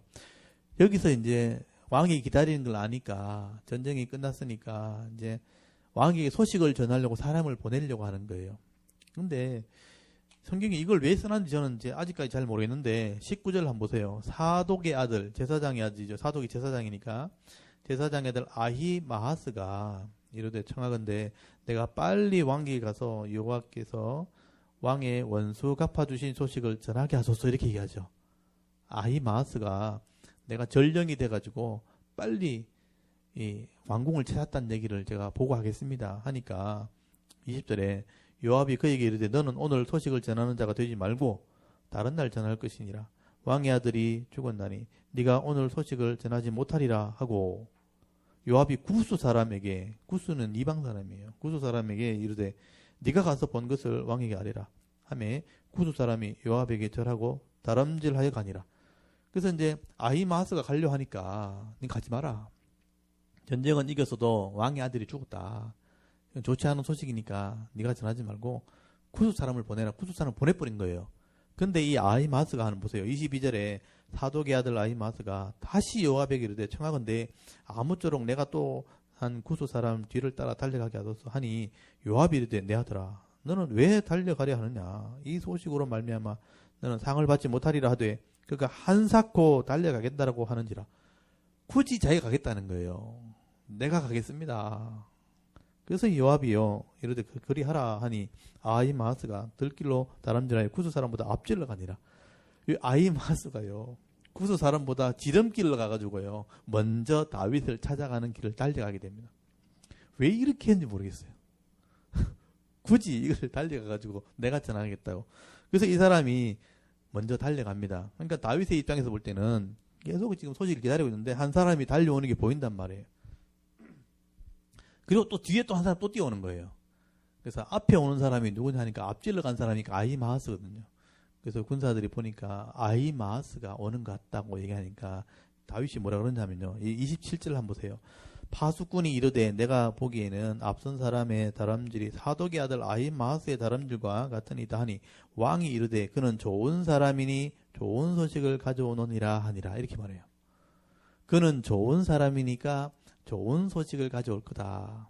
이 얘기는 아히마스가 평소에 다윗과 굉장히 좋은 관계를 맺고 있었다는 얘기죠. 그래서 이 아히마스가 좋은 소식을 가져올 거다 하고 이제 와서 하는 얘기를 들어보면 28절에 보면 아히마스가 와서 왕께 아뢰되 평강하옵소서 하고 왕 앞에서 얼굴을 땅에 대고 절하며 이르되 왕의 하나님 여호와를 찬양하리로소이다. 그의 손을 들어 내주 왕을 대적하는 자들을 넘겨주셨나이다 하니 이 말은 이제 왕궁을 되찾았다 이 말이죠. 당신의 원수를 하나님이 이기게 하셨고 왕궁을 되찾았습니다 라고 보고를 하게 됩니다. 그래서 29절에 왕이 이르되 젊은 압살롬은 잘 있느냐 하니라. 아히마스가 대답하되 요압이 왕의 종 나를 보낼 때에 크게 소동하는 것을 보았사오나 무슨 일인지 알지 못하였나이다 하니. 이 말이 맞습니까 틀립니까? 분명히 거짓말이죠. 이 사람 분명히 압살롬 죽은 거 알거든요. 근데 왕의 왕궁을 되찾았습니다. 하나님이 원수를 이기게 했습니다 라는 보고를 해놔놓고 왕이 압살롬을 물을 때는 무슨 뭐 이렇게 큰 소동이 난 것 같은데 저는 잘 모르겠습니다 이렇게 얘기하는 거예요. 왜 이렇게 했을까요? 저는 아직 정확하게 이유를 잘 몰라요. 이게 왜 이렇게 했을까 이 사람이. 그러고 나서 다음 사람이 왔잖아요. 구스 사람이 왔어요. 그때 왕이 이제 궁금한 건데 전쟁에 이기는 건 알았으니까 구스 사람 오자마자 이 구스 사람이 왕이 이제 나라를 되찾았다는 얘기를 합니다. 여기 31절에 보시면 구스 사람이 이르러 말하되 내 주 왕께 아랠 소식이 있나이다. 여호와께서 오늘 왕을 대적하던 모든 원수를 갚으셨나이다. 그러니까 왕궁을 되찾았다는 얘기죠. 전쟁에 이겼습니다 하고 보고를 하고 난 뒤에 이 32절에 왕이 구스 사람에게 묻되 젊은 압살롬은 잘 있느냐 이렇게 물으니까 구스 사람이 대답하되 내 주 왕의 원수와 일어나서 왕을 대적하는 자들이 다 그 청년과 같이 되기를 원하나이다. 이 말은 이제 원수같이 다 죽었다는 얘기거든요. 그러니까 압살롬은 죽었습니다라고 보고를 딱 하니까 그때부터 32절에 왕의 마음이 심히 아파 문 위층으로 올라가서 울었어요. 그가 올라갈 때 말하기를 내 아들 압살롬아, 내 아들 압살롬아, 차라리 내가 너를 대신하여 죽었더라면 압살롬 내 아들아 하였더라 하고 그냥 들어가 버린 거예요. 울면서 막. 다윗이 굉장히 슬퍼하는 표현. 다윗이 이때까지 인생의 기록 중에 이렇게 슬프게 울었던 적이 한 번도 없어요. 그리고 평소에는 또 압살롬하고요 굉장히 이렇게 안 좋은 것처럼 이렇게 표현을 했거든요. 이렇게 살갑게 대하지도 않았다는 말이에요. 근데 속으로만 좋아했던 것 같아요. 속으로만 좋아했는데 이 형을 죽어버리고 도망가 있다가 5년 만에 만났는데 또 4년 동안 반역을 꾀하다가 자기를 반역하는 일들이 벌어졌기 때문에 표현할 방법이 전혀 없었어요. 내가 너를 좋아한다, 사랑한다 이런 말 한 번도 못한 거예요. 근데 마지막에 죽었다는 얘기를 들었을 때 다윗이 굉장히 후회했다는 거예요. 일찍 내가 이렇게 표현할 걸, 일찍 내가 너를 아낀다고 말할 걸, 일찍 내가 사랑한다고 말해줄 걸, 이걸 못한 거예요, 자기가. 그래서 마지막 전쟁에 돌아오면 내가 이때까지 이게 잘못했던 거, 이게 꼬여있던 거 다 내가 풀어야지. 이렇게 하고 있었는데 죽었다는 거예요. 그 소식을 딱 들으니까 이제 모든 게 다 무너진 거죠. 내 아들 압살롬, 내가 너를 대신해서 죽었더라면 할 정도로 사랑했다는 거예요. 이게 참 아버지 마음이죠, 어떻게 보면. 제가 이거 보면서, 전 죄가 결국은 이런 관계를 만들었구나. 허물없이 대할 수 있어야 되는데, 이걸 말하고 계속 싸우다 보니까 해결하지 못하고 이 문제가 그냥 끝나버린 거죠. 이 아들은 악한 자로 죽어버렸고, 그걸 해결해 줘야 되는데, 내가 회개를 시키든지 심판을 했더라도 바른 사람을 만들었어야 되는데 그걸 못한 거예요, 아버지가. 그리고 이제 죽어버렸을 때 안타까움을 표현하는 모습이죠. 그래서 이런 장면을 보면서요, 아히마아스가 제가 궁금한 거예요. 이 사람은 왜 그랬을까? 여러분의 생각은 어때요? 한번 생각해 보십시오. 굳이 어차피 알게 될 건데 다윗이 이 사람은 쫓아가가지고 전쟁에 이겼다는 얘기만 하고 압살롬 얘기는 난 모른다고. 그러고 그냥 지나갔단 말이에요. 왜 이랬을까요? 한번 여러분 생각을 한번 생각해 보세요. 지금 상황을 아셨으니까 한번 얘기해 보세요. 왜 이 사람이 이렇게 했을까요? 이건 성경에 나오는 얘기니까 한번 생각을 해보는 거예요. 생각할 시간을 주겠습니다. 왜 이랬을까요? 저는 이거 별로 중요한 이야기 같지 않은데 굳이 이걸 자세히 기록해놨단 말이에요. 그럼 분명히 뭔가 있다는 얘기잖아요. 무슨 생각할 게 있다는 얘기인데 이게 뭘까 한번 생각해 보라는 얘기예요. 성경에 굳이 이걸 얘기할 필요가 없는데 어차피 다윗이 전쟁에 이긴 거 알게 될 거고 압살롬 죽은 거 알게 될 건데 아히마아스는 왜 먼저 가서 전쟁에 이겼다는 얘기만 하고 압살롬 죽었다는 얘기는 안 했을까? 무슨 생각이 드세요? 여러분 사독이 누군지 아시죠? 사독이 제사장이면 아히마아스도 제사장입니다. 종교 지도자예요. 종교 지도자고 다윗과 좋은 관계를 맺고 있던 사람이에요. 신뢰를 가지고 있던 사람. 저는 좋은 사람이니 좋은 소식을 전할 것이다 할 정도로 좋은 관계를 맺고 있었어요. 근데 전쟁터에 같이 따라 나갔다가 압살롬이 죽는 것을 봤단 말이에요. 그래서 저는 이제 이 아히마아스 입장에 생각을 해보니까 좋은 관계를 깨고 싶지 않았던 것 같아요. 그래서 압살롬이 죽었던 자리에 자기가 같이 있었더라면 안 좋은 사람으로 분류될까봐 거기서 빠져나오고 싶었던 게 아닌가. 저는 그런 생각을 했어요. 그래서 다윗의 관계를 좋게 하려고 나는 이 압살롬이 죽은 거와는 관계없습니다 하고 이제 빠져나온 것 같아요. 그래서 다윗이 그런 얘기 하잖아요. 너는 좋은 사람이니까 좋은 소식을 알려줄 거라고 이렇게 딱 제껴놓잖아요. 그러고 이제 이 죽음에 관계한 사람은 요압이죠. 요압에게 감정을 실게 됩니다. 그래서 다윗이 압살롬이 죽었다는 것을 슬퍼하는 동시에 압살롬을 죽인 사람이 누군지 나중에 알게 되죠. 요압이라는 걸 알게 됩니다. 자기 조카잖아요. 자기 조카인데 또 자기 사촌을 죽인 거잖아요. 자기 아들을 죽인 거죠. 다윗의 아들을 죽인 거죠. 여러 가지 감정이 이제 섞인 거죠. 자기 충신인데 자기 말을 전혀 안 듣는. 또 또 자기의 이게 공신인데, 쉽게 장군으로서의 최고의 공신인데 자기하고는 전혀 생각이 다른 그런 사람으로 권력을 가지고 있는 거죠. 그러니까 다윗이 이제 완전히 반대되는 이제 그런 관계가 되어버린 거죠. 이때부터 다윗은 요압하고 갈라서게 됩니다. 자기 조카면서도 군 지휘관인데 다윗과 마음이 반대된다고 생각하는 거죠. 다윗이 그렇게 대하니까 요압도 어떻게 대하겠어요? 나도 장군인데, 나도 권력이 있는데 왕이 그렇게 대하면 나도 그렇게 대해버리는 거죠. 그래서 이제 이때부터 다윗과 요압은 완전히 갈라져버려요. 그런 일이 이제 19장에 벌어지게 된 거예요. 이건 이제 감정적인 부분인데 성경을 읽으면서 이런 부분이 조금 이제 이해가 돼야 되겠죠. 그래서 다윗과 이 군대 지휘관 요압과는 여기서부터 완전히 갈라서 서게 되고, 나중에 요압은요 다윗을 반역하게 됩니다. 결국은 반역하게 됩니다. 그래서 나중에 요압은 브나야 자기 부하한테 죽임을 당하죠. 그런 일까지 벌어지게 됩니다. 여기서 정치적인 것을 조금 더 읽을 줄 알아야 되겠죠. 그래서 저는 이제 아히마아스 같은 사람을 참 이걸 좋게 봐야 될지 아니면 좀 거짓말을 분명히 했거든요. 분명히 압살롬 죽은 거 알면서도 모른다 그랬단 말이에요. 제사장이 이것도. 그래서 저는 이건 좋게는만은 볼 수 없는 거죠. 기회주의자로밖에 볼 수 없어요. 다윗과 왕과 좋은 관계를 맺으면서 안 좋게 보이지 않으려고 그렇게 거짓말까지 했다는 것은 결국은 좋게 안 보여요. 예, 좋게 안 보였다는 생각. 이런 사람도 있다는 것을 제가 말씀을 드리는 거예요. 좋은 쪽을 선택하려고 거짓말도 하는. 그래서 이거는 그렇게 선한 건 아닌 것 같다. 그런 생각을 제가 하게 됩니다. 판단하기 참 애매하죠. 이런 사람이 있다는 거예요. 그 다음에 19장에 넘어가면 다윗이 슬퍼하는 장면입니다. 지금 나라를 되찾은 것은 좋은 일이죠. 근데 자기 아들 죽은 것은 슬픈 일이죠. 근데 그 나라를 되찾은 것보다 자기 아들 죽은 것을 너무 크게 표현해 버린 거죠. 내 아들 압살롬은 계속 옵니다. 19장 1절에 보시면 어떤 사람이 요압에게 이르되 왕이 압살롬을 위하여 울며 슬퍼하시니다 하니 왕이 그 아들을 위하여 슬퍼한다 함이 그날의 백성에게 또 들리니까 그날의 승리가 모든 백성에게 슬픔이 되어버렸어요.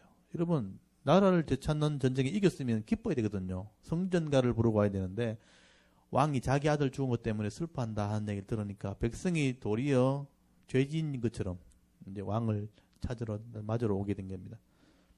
그래서 3절에 보시면요. 그날의 백성이 싸움에 쫓겨 부끄러워 도망함같이 가만히 성읍으로 들어갔다. 여러분 전쟁에 이겨놓고도 부끄러워서 이렇게 들어가는 것처럼 이렇게 들어갔다는 거예요. 그때 제일 화가 난 게 너무 요압이에요. 우리가 목숨 걸고 싸워서 전쟁에 이겼는데 나라를 되찾았는데 왜 죄인처럼 들어가냐 하면서 왕에게 찾아갔는데 왕이 안 나오는 거예요. 왕이 슬퍼 울리고 있는 거죠. 그때 요압이 큰 소리 칩니다. 이때 이제 요압의 마음을 한번 보십시오. 5절에 요압이 집에 들어가서 왕께 말씀드리되 왕께서 오늘 왕의 생명과 왕의 자녀의 생명과 처첩과 비빈들의 생명을 구원한 모든 부하들의 얼굴을 부끄럽게 하시니 이는 왕께서 미워하는 자는 사랑하시며 사랑하는 자는 미워하시고 오늘 지휘관들과 부하들을 멸시하심을 나타내심이라. 오늘 내가 깨달았으니 만일 압살롬이 살고 오늘 우리가 죽었더라면 왕이 마땅히 여길 뻔하였나이다. 이제 곧 일어나 나가 왕의 부하들의 마음을 위로하여 말씀하옵소서. 내가 여호와를 두고 맹세하옵나니 왕이 만일 나가지 아니하시면 오늘 밤에 한 사람도 왕과 함께 머물지 아니할지라. 그리하면 그 화가 왕이 젊었을 때부터 지금까지 당하신 모든 화보다 더욱 심하리다 하면서 거의 협박을 하는 거예요. 일어나 나가십시오. 이렇게 얘기하는 거예요. 그러니까 이게 조카잖아요, 조카. 자기한테는 그런 관계잖아요. 근데 군 지휘관으로서 자기가 이제 압살롬을 죽였지만 왕은 그렇게 하면 안 된다는 거예요. 백성은 지금 이렇게 승리하고 돌아오는데 부끄럽게 만들었다는 거예요. 그러니까 왕이 나가서 환영을 해줘야 된다는 거예요. 그래서 지금 왕이 나가지 않으면 젊었을 때부터 고난당한 것보다 더 큰 화를 당하게 될 거다. 이 압살롬 요압이 다윗이 젊을 때부터 같이 다녔거든요. 그 고생을 같이 한 사람인데 지금 왕이 나가지 않으면 우리를 부끄럽게 하면 이런 일을 당하게 돼. 이건 협박이에요, 협박. 거의 협박 수준의 말을 하게 되는 것을 보게 됩니다. 이런 말을 했을 때 다윗이 기분이 좋았겠습니까? 왕한테 친분이 있는데도 불구하고 이제 그런 협박을 하게 될 때 다윗도 열받는 거죠. 그래서 이때부터요, 다윗이 요압을 이제 보는 척 합니다. 그걸 보셔야 돼요. 그래서 이 다윗은요, 8절에 보시면, 마지못해서 백성을 위해서 나갑니다. 나가서 이제 앉아 있어요. 앉아 있으면 이제, 백성들이 이제, 환영을 하게 됩니다. 왕이 일어나 성문에 앉음에 그랬어요. 어떤 사람이 모든 백성에게 말하되, 왕이 문에 앉아 계신다 하니, 모든 백성이 왕 앞에 나오니라. 그래서 이제, 돌아오게 됩니다. 이제 왕은 왕궁을 되찾았으니까 돌아가는 일만 남았죠. 마하나임에서부터 예루살렘까지 이제 가야 되는 길만 남은 거예요.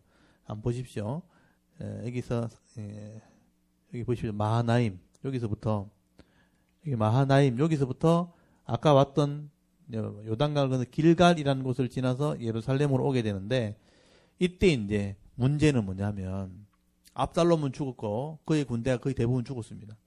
그래서 왕궁은 도로 탈환했고 되찾았고 왕궁은 돌아오는데 문제는 압살롬을 따라갔던 백성들이죠. 정치인들, 어른들, 원로, 장로들. 그러니까 압살롬이 왕이 될 거라고 믿었던 사람들이죠. 그런데 갑자기 압살롬은 죽어버렸고 다윗이 돌아오게 된 거죠. 이 정치인들과 나머지 원로들, 나이 많은 사람들이 이제 입장이 난처하게 된 거예요. 큰일 났다. 압살롬을 지금 지지했는데 압살롬이 죽어버렸다. 그럼 어떻게 되겠어요? 자기들이 왕하고 관계를 맺으려면 다시 엎드리고 들어가야 되잖아요. 이제 그런 관계가 지금 된 거예요.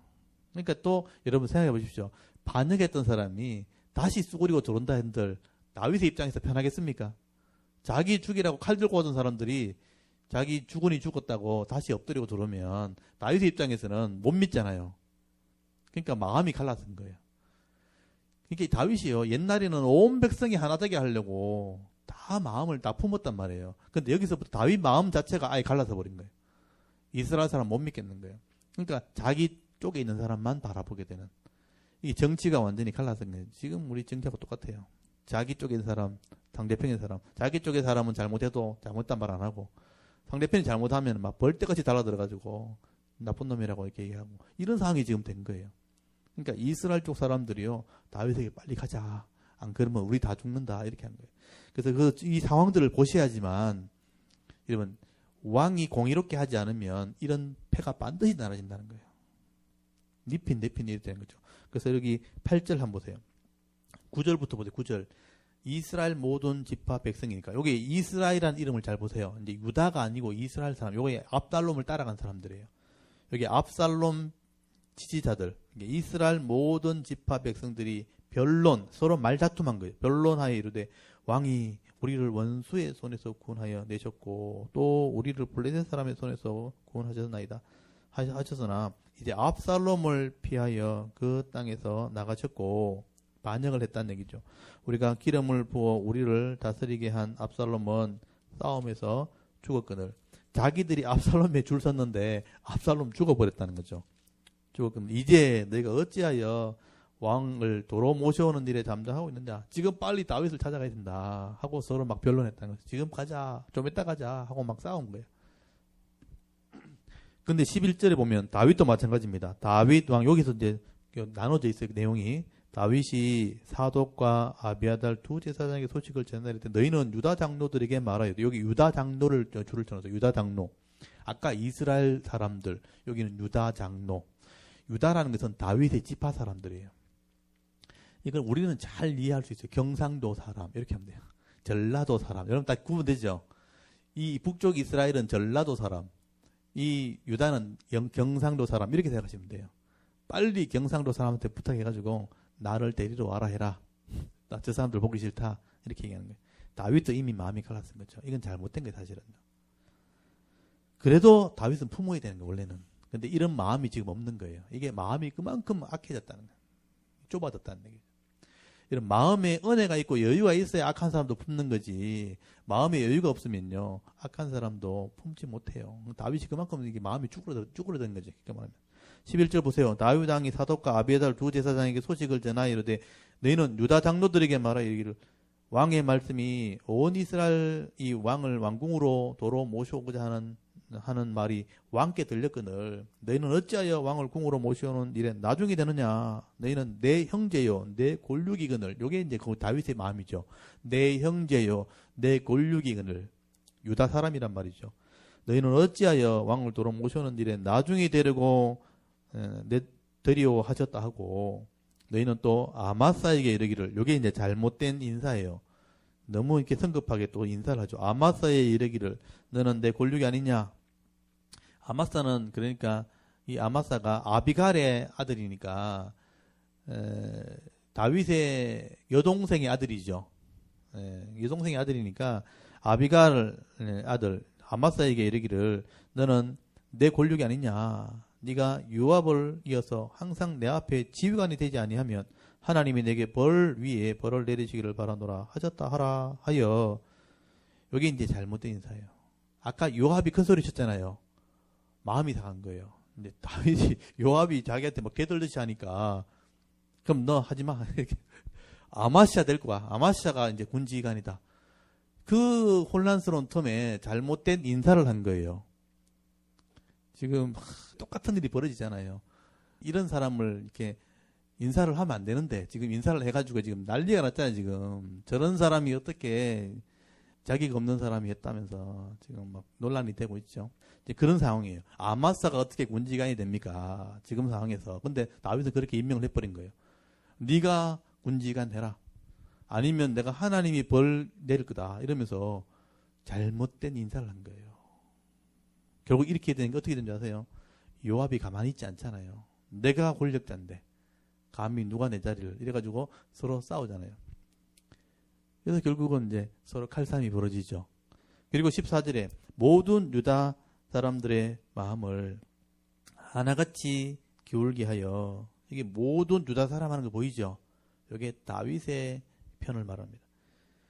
그들이 왕께 전가를 보내어 이르되 당신께서는 모든 부하들과 더불어 돌아오소서 한지라, 왕이 돌아와 요단에 이르매 유다 족속이 왕을 맞아 요단을 건너가게 하려고 길갈에 오니라. 지금 요단에 왔다고 돼 있잖아요. 보세요. 요단강을 일부러 다윗이 안 건드는 거예요. 여기 지금 여기 요단가가 여기 요단이거든요. 요단강. 요단강은 이게 비가 많이 올 때 해야 겨우 이제 좀 넓고, 비가 안 올 때는 그냥 또랑이에요, 또랑. 작은 강이에요. 근데 다윗이 일부러 이렇게 안 건드는 거예요. 이제 자기가 가는 게 아니고 누군가가 자기를 데리고 오기를 기다리고 있는 거예요. 유다 장로들이 왔으면 좋겠다 하고 있는 거죠. 그럴 때 이제 너도 나도 다 어디로 갔냐면 요단강으로 가는 거예요. 북쪽 이스라엘 사람들 중하고 다윗에게 좀 안 좋은 감정이 있던 사람들도 지금 이제 잘못 보이면 안 되니까 다 쫓아가는 거예요. 그래서 보면 15절에 왕이 돌아와 요단에 이름에 유다 족속이 왕을 맞아 요단을 건너가게 하려고 길갈로 왔다고 돼 있죠. 유다 족속이 먼저 내려오죠. 보세요. 예루살렘에 있는 유다 족속들이 길갈에 이렇게 내려오니까 기브아에 있는 여기 시므이가 쫓아갑니다. 그래서 16절에 바오림에 있는 베냐민 사람 게라의 아들 시므이가 급히 유다 사람과 함께 다윗 왕을 맞으러 내려올 때 베냐민 사람 1000명이 그와 함께 하고 사울 집안의 종 시바도 그의 아들 15과 종 20명과 더불어 그와 함께하여 요단강을 밟고 건너 왕 앞으로 나오니라. 시므이는 아시죠? 돌 던졌던 사람이잖아요. 다윗 쫓겨갈 때는 죽으라고 저주했던 사람인데 지금 다윗이 돌아오게 생겼잖아요. 오면 제일 먼저 죽겠다 싶으니까 이 사람이요, 자기 1000명을 데리고 와요. 1000명을 데리고 가는 이유는 자기가 이만큼 투표권이 있다는 거예요. 그러니까 함부로 대하지 말라, 이런 의미예요. 그러니까 권력이 이렇게 많은 사람들과 관계가 있으니까 저 죽이면 안 됩니다, 이런 표현이에요. 군중을 이끌고 간 거예요. 군중을 이끌고. 그래서 절하면서 살려달라는 거죠. 네, 그래서 18절에 왕의 가족을 건너가게 하며 왕이 좋게 여기는 대로 쓰게 하려 하여 나룻배로 건너가니, 배까지 준비했죠. 왕이 요단을 건너가게 할 때 게라의 아들 시므이가 왕 앞에 엎드려 절하죠. 왕께 아뢰되 내 주여, 뭐라고 하는데, 내게 죄를 돌리지 마옵소서. 내 주 왕께서 예루살렘에서 나오시던 날에 종의 패역한 일을 기억하지 마시며 왕의 마음에 두지 마옵소서. 여러분, 돌 던지면서 죽으라 그랬거든요. 근데 기억하지 말아요. 그 기억이 안 됩니까? 평생에 맺혀 있는데 죽으라 했는데 지금 기억하지 말아요. 죽을 죄를 졌다는 거예요. 엎드리는 거죠. 그래서 21절 보시면요, 수르이의 아들 아비세, 군인이 좀 이게 과격하잖아요. 죽으라 할 때는 언제고, 대답하이르되 시므이가 여호와의 기름 부으신 자를 저주하였으니 그로 말미암아 죽어야 마땅하지 아니하니까. 옆에서 이제 저 사람 죽여야 됩니다. 지금 저주할 때는 언제고 이제 와서 엎드립니까? 근데 다윗이 죽이지 마라 그러죠. 22절에 다윗이 이르되 수리의 아들들아 내가 너희와 무슨 상관이 있기에 내가 오늘 나의 원수가 되느냐. 요거 잘 보세요. 수르의 아들이, 그러니까 이 아비새가 요압의 동생이잖아요. 요압과 아비새는 형제이기 때문에 아까 요압이 큰 소리 쳤잖아요. 그냥 똑같이 보는 거예요. 그러니까 아비새가 죽이자 하니까 너와 내가 무슨 상관인데, 이거는 굉장히 감정적인 표현이에요. 네가 나하고 무슨 상관인데 내 일에 네가 끼어드냐, 이런 뜻이에요. 감정이 느껴지세요? 그러니까 내하고 관계 별로 안 좋다는 거죠. 요압이나 아비새나 자기 아들 죽이는 일에 함께했다는 거예요. 그래서 관계하지 마라. 내가 너희와 무슨 상관이 있기에 네가 오늘 나의 원수가 되느냐, 나의 대적이 되려고 하느냐, 왜 끼어드느냐, 이 말이에요. 오늘 어찌하여 이스라엘 가운데 사람을 죽이겠느냐. 내가 오늘 이스라엘의 왕이 된 것을 내가 알지 못하리요 하고 왕이 시므에게 이르되 네가 죽지 않냐라고 그에게 맹세하니라. 지금은 난 너 죽이지 않는다 하고 돌아가라, 이렇게 한 거예요. 이렇게 나중에 이 시므이는 죽습니다. 예, 다윗이 죽고 난 뒤에 솔로몬 때 하나님이 죽이십니다. 그러니까 다윗이 일부러 악한 자라고 손대지 않는다는 거예요. 하나님이 다 심판하신다는 걸 안다는 것이죠. 그리고 이제 24절에 보면 사울의 손자 머비보셋이 내려서 왕을 맞이하게 됩니다. 머비보셋은 여러분 기억하실지 모르지만 다윗이 쫓겨갈 때 못 왔죠. 시바라는 종이 다리를 못 쓰니까 이 주인이, 그러니까 버려두고 자기가 이제 나귀 끌고 가지고 다윗에게 대접을 했거든요. 왜 머비보셋 안 왔냐 물어보니까 사울의 편이기 때문에, 사울 왕과 사람이기 때문에 당신을 같이 저주했다면서. 그래서 일부러 모함을 했죠. 그래서 이제 이 머비보셋이 주었던, 원래 시바가 관리하게 했던 땅을 머비보셋이 이제 왕의 자리에 간다는 바람에 땅을 다 머비보셋이 줬거든요. 그때 이때 이제 다윗이 자기를 머비보셋이 찾아오지 않았다는 것 때문에 그 재산을 다시 시바에게 다 돌려줘 버렸거든요. 그래서 이제 머비보셋은 이제 섭섭함을 풀러온 거예요. 내가 일부러 안 온 게 아니고 시바가 나를 모함한 겁니다 하고 얘기하러 온 거예요. 근데 참 그게 쉽지 않죠. 여러분, 이렇게 나는 이제 악을 한 게 아닌데 다른 사람이 나를 악했다고 이렇게 모함을 했을 때 그걸 풀기가 쉽지 않아요. 얘기를 해도 그 말만 가지고는 믿기 쉽지 않다고요. 그래서 시바가 이렇게 모함을 했기 때문에 머비보셋이 풀러온 거예요. 근데 이게 풀리지 않습니다. 풀리지 않았다는 것은 다윗이 그만큼 이렇게 넓게 보지 않았다는 얘기죠. 저는 이거 보면서 다윗이 참 판단력을 많이 잃어버렸구나 하는 생각을 하게 돼요. 그래서 여기 보십시오. 24절에 사울의 손자 머비보셋이 내려와 왕을 맞이하니 그는 왕이 떠난 날부터 평안히 돌아온 날까지 그의 발을 맵시내지, 그러니까 발에 맵시내는 거 지금 뭐 이렇게 네일을 하는 것도 아니고 발을 맵시내지 않았다는 건 뭐냐면 씻지 않았다는 거예요. 발도 씻지 않고, 그리고 그의 수염을 깎지 아니하고 옷을 빨지 않았다. 상을 당한 사람처럼 있었다는 거예요. 다윗이 나라를 잃어버린 것을 들었을 때 상을 당한 사람처럼 이렇게 씻지도 않고 그걸 기다렸다는 거예요. 25절. 근데 다윗은 그걸 몰라요. 예루살렘에 와서 왕을 맞을 때 왕이 그에게 물어 이르되 머비보셋이여 네가 어찌하여 나와 함께 가지 않느냐. 이건 다윗의 원망이죠. 그래도 내가 쫓겨갈 때 네가 왔어야지. 내가 너를 선대해 주었는데 사울의 왕과 집안 망했을 때 내가 왕자의 자리에 네가 앉힌 거 아니냐. 요나단 네 아버지 때문에 내가 너를 거두어 줬는데 내가 어려움 당했을 때 왔어야지. 왜 안 왔냐. 이렇게 물어본 거예요. 섭섭하다는 얘기죠. 그래서 26절에 대답하되 내 주 왕이여 왕의 종인 나는 다리를 절므로 내 나귀의 안장을 지워 그 위에 타고 왕과 함께 가려 하였더니 내 종이 나를 속이고 종인 나를 내 주 왕께 모함하였나이다. 여기 줄을 쳐놨어요. 모함하였나이다. 지금 풀러 왔잖아요. 근데 다윗이 이걸 받아주면 좋겠는데, 진심으로 받아주면 좋겠는데 다윗이 그렇게 받아줄 여유가 별로 없는 거예요. 모함하였나이다. 내 주 왕께서는 하나님의 사자와 같으시니 왕의 처분대로 하옵소서. 내가 이렇게 말은 하는데 참 풀리겠나 저도 모르겠습니다. 왕이 뜻대로 하십시오. 이렇게 받아주십시오라는 말이죠. 사실은 내가 이제 악하지 않습니다는 말을 아무리 해도 어떻게 이걸 증명하겠습니까? 왕이 뜻대로 하십시오 하니까 저도 받아줬으면 좋겠는데 다윗이 안 받아줘요. 자, 안타깝더라고요. 저는 28절에 내 아버지의 온 집이 내 주 왕과 내 주 앞에서 다만 죽을 사람이 되지 아니하였나이까. 그러나 종을 왕의 상에서 음식 먹는 자 가운데 주셨사오니 내게 아직 무슨 공의가 있어서 다시 왕께 부르짖을 수 있사오리까. 머비보셋의 입장에서는 죽을 가종을 살려가지고 대우를 해줬는데 지금 이렇게 모함을 당했을 때 그걸 아니라고 또 어떻게 자꾸 내가 말하겠습니까? 입으로 어떻게 말하겠습니까? 왕이 뜻대로 하십시오 하니까 29절에 왕이 그에게 이르되 네가 어찌하여 또 네 일을 말하느냐. 저는 이 말 때문에 제가 좀 마음에 참 안타깝더라고요. 그러니까 별 얘기 안 했잖아요. 지금 별 얘기 안 했는데 내가 어려움 당할 때 왕의 자리에 앉게 해준 거는 감사한데 더 이상 어떻게 말하겠습니까? 요 말 한마디 했는데 뭘 자꾸 말하냐 이렇게 한 거예요. 자기 이제 핑계 대는 것처럼 자기에게 이렇게 변명하는 것처럼 들렸다는 거예요. 다윗이 볼 때는. 이 말투가 이렇게 다윗이 마음이 이렇게 좁아졌나? 저는 이런 생각을 했어요. 이 말이 그 말이에요. 왕이 그에게 이르되 네가 어찌하여 또 네 일을 자꾸 말하느냐? 뭘 자꾸 변명하냐? 네가 그냥 가지. 이게 저는 이게 모이버스에 굉장히 상처받았겠다 이런 생각을 했어요. 좀 들어줬으면 좋았을 텐데.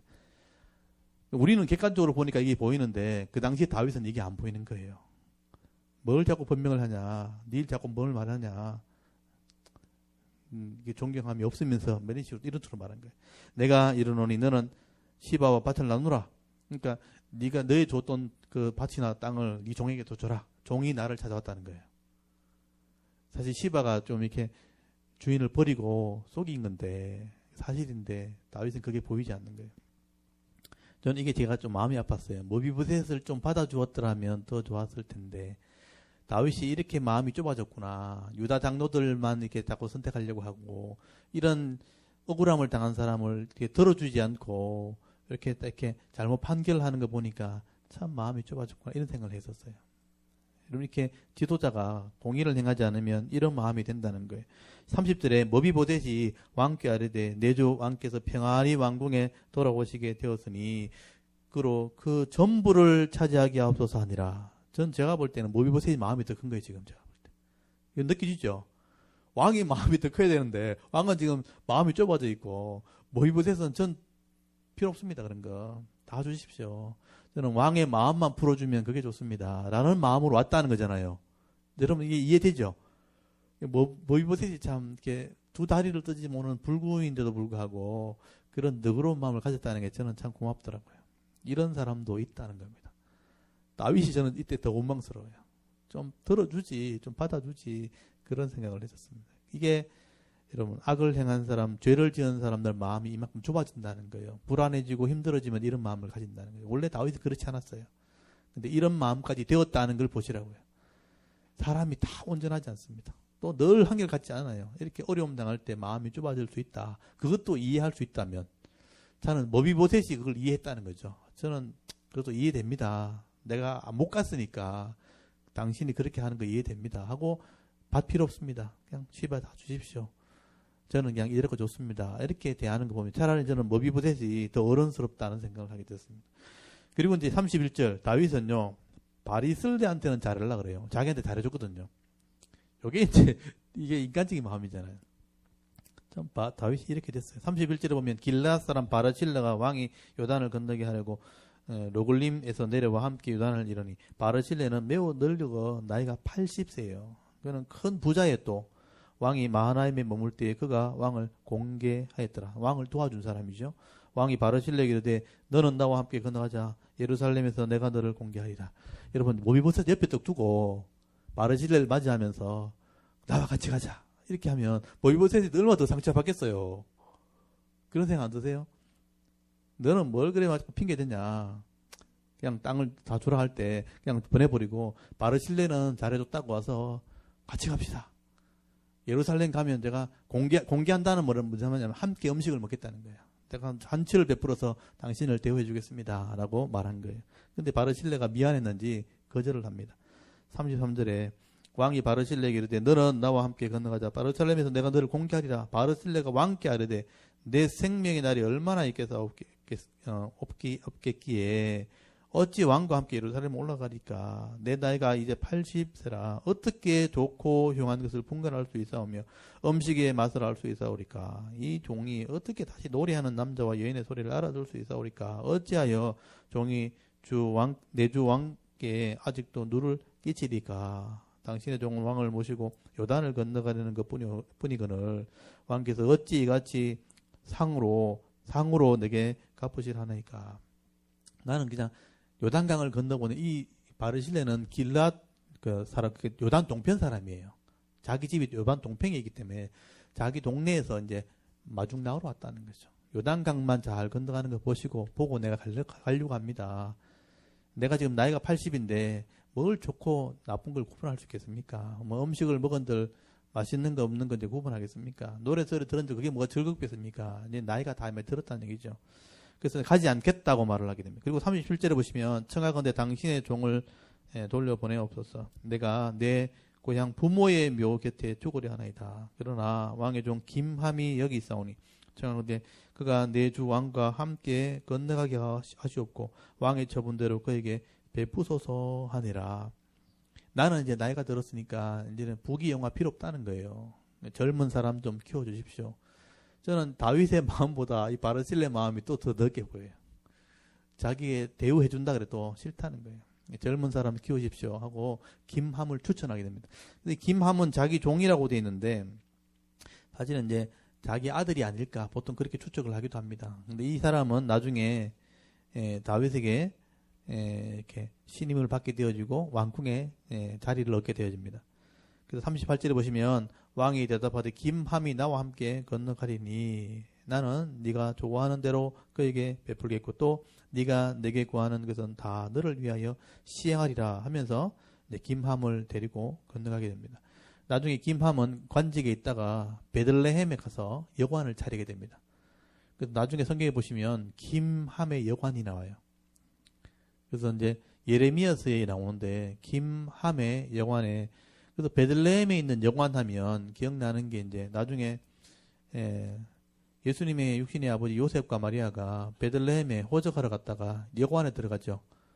이제 자리가 없어서 말구유에서 아기를 낳게 되죠. 그 아기가 예수님이죠. 그래서 이제 김함의 여관에서 예수님이 태어나게 될 거다.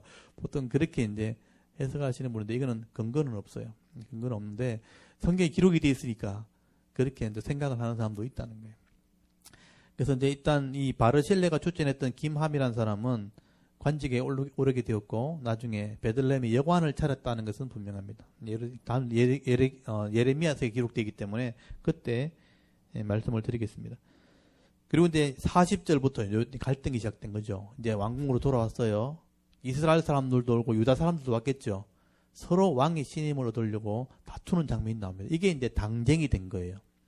그래서 이스라엘 사람, 유다 사람, 그래서 이제 서로 다투는 장면이 나옵니다. 여러분 40절 보면 왕이 길갈로 건너오고 김함도 함께 건너오니 온 유다 백성과 이스라엘 백성들의 절반이나 왕과 함께 건너니라.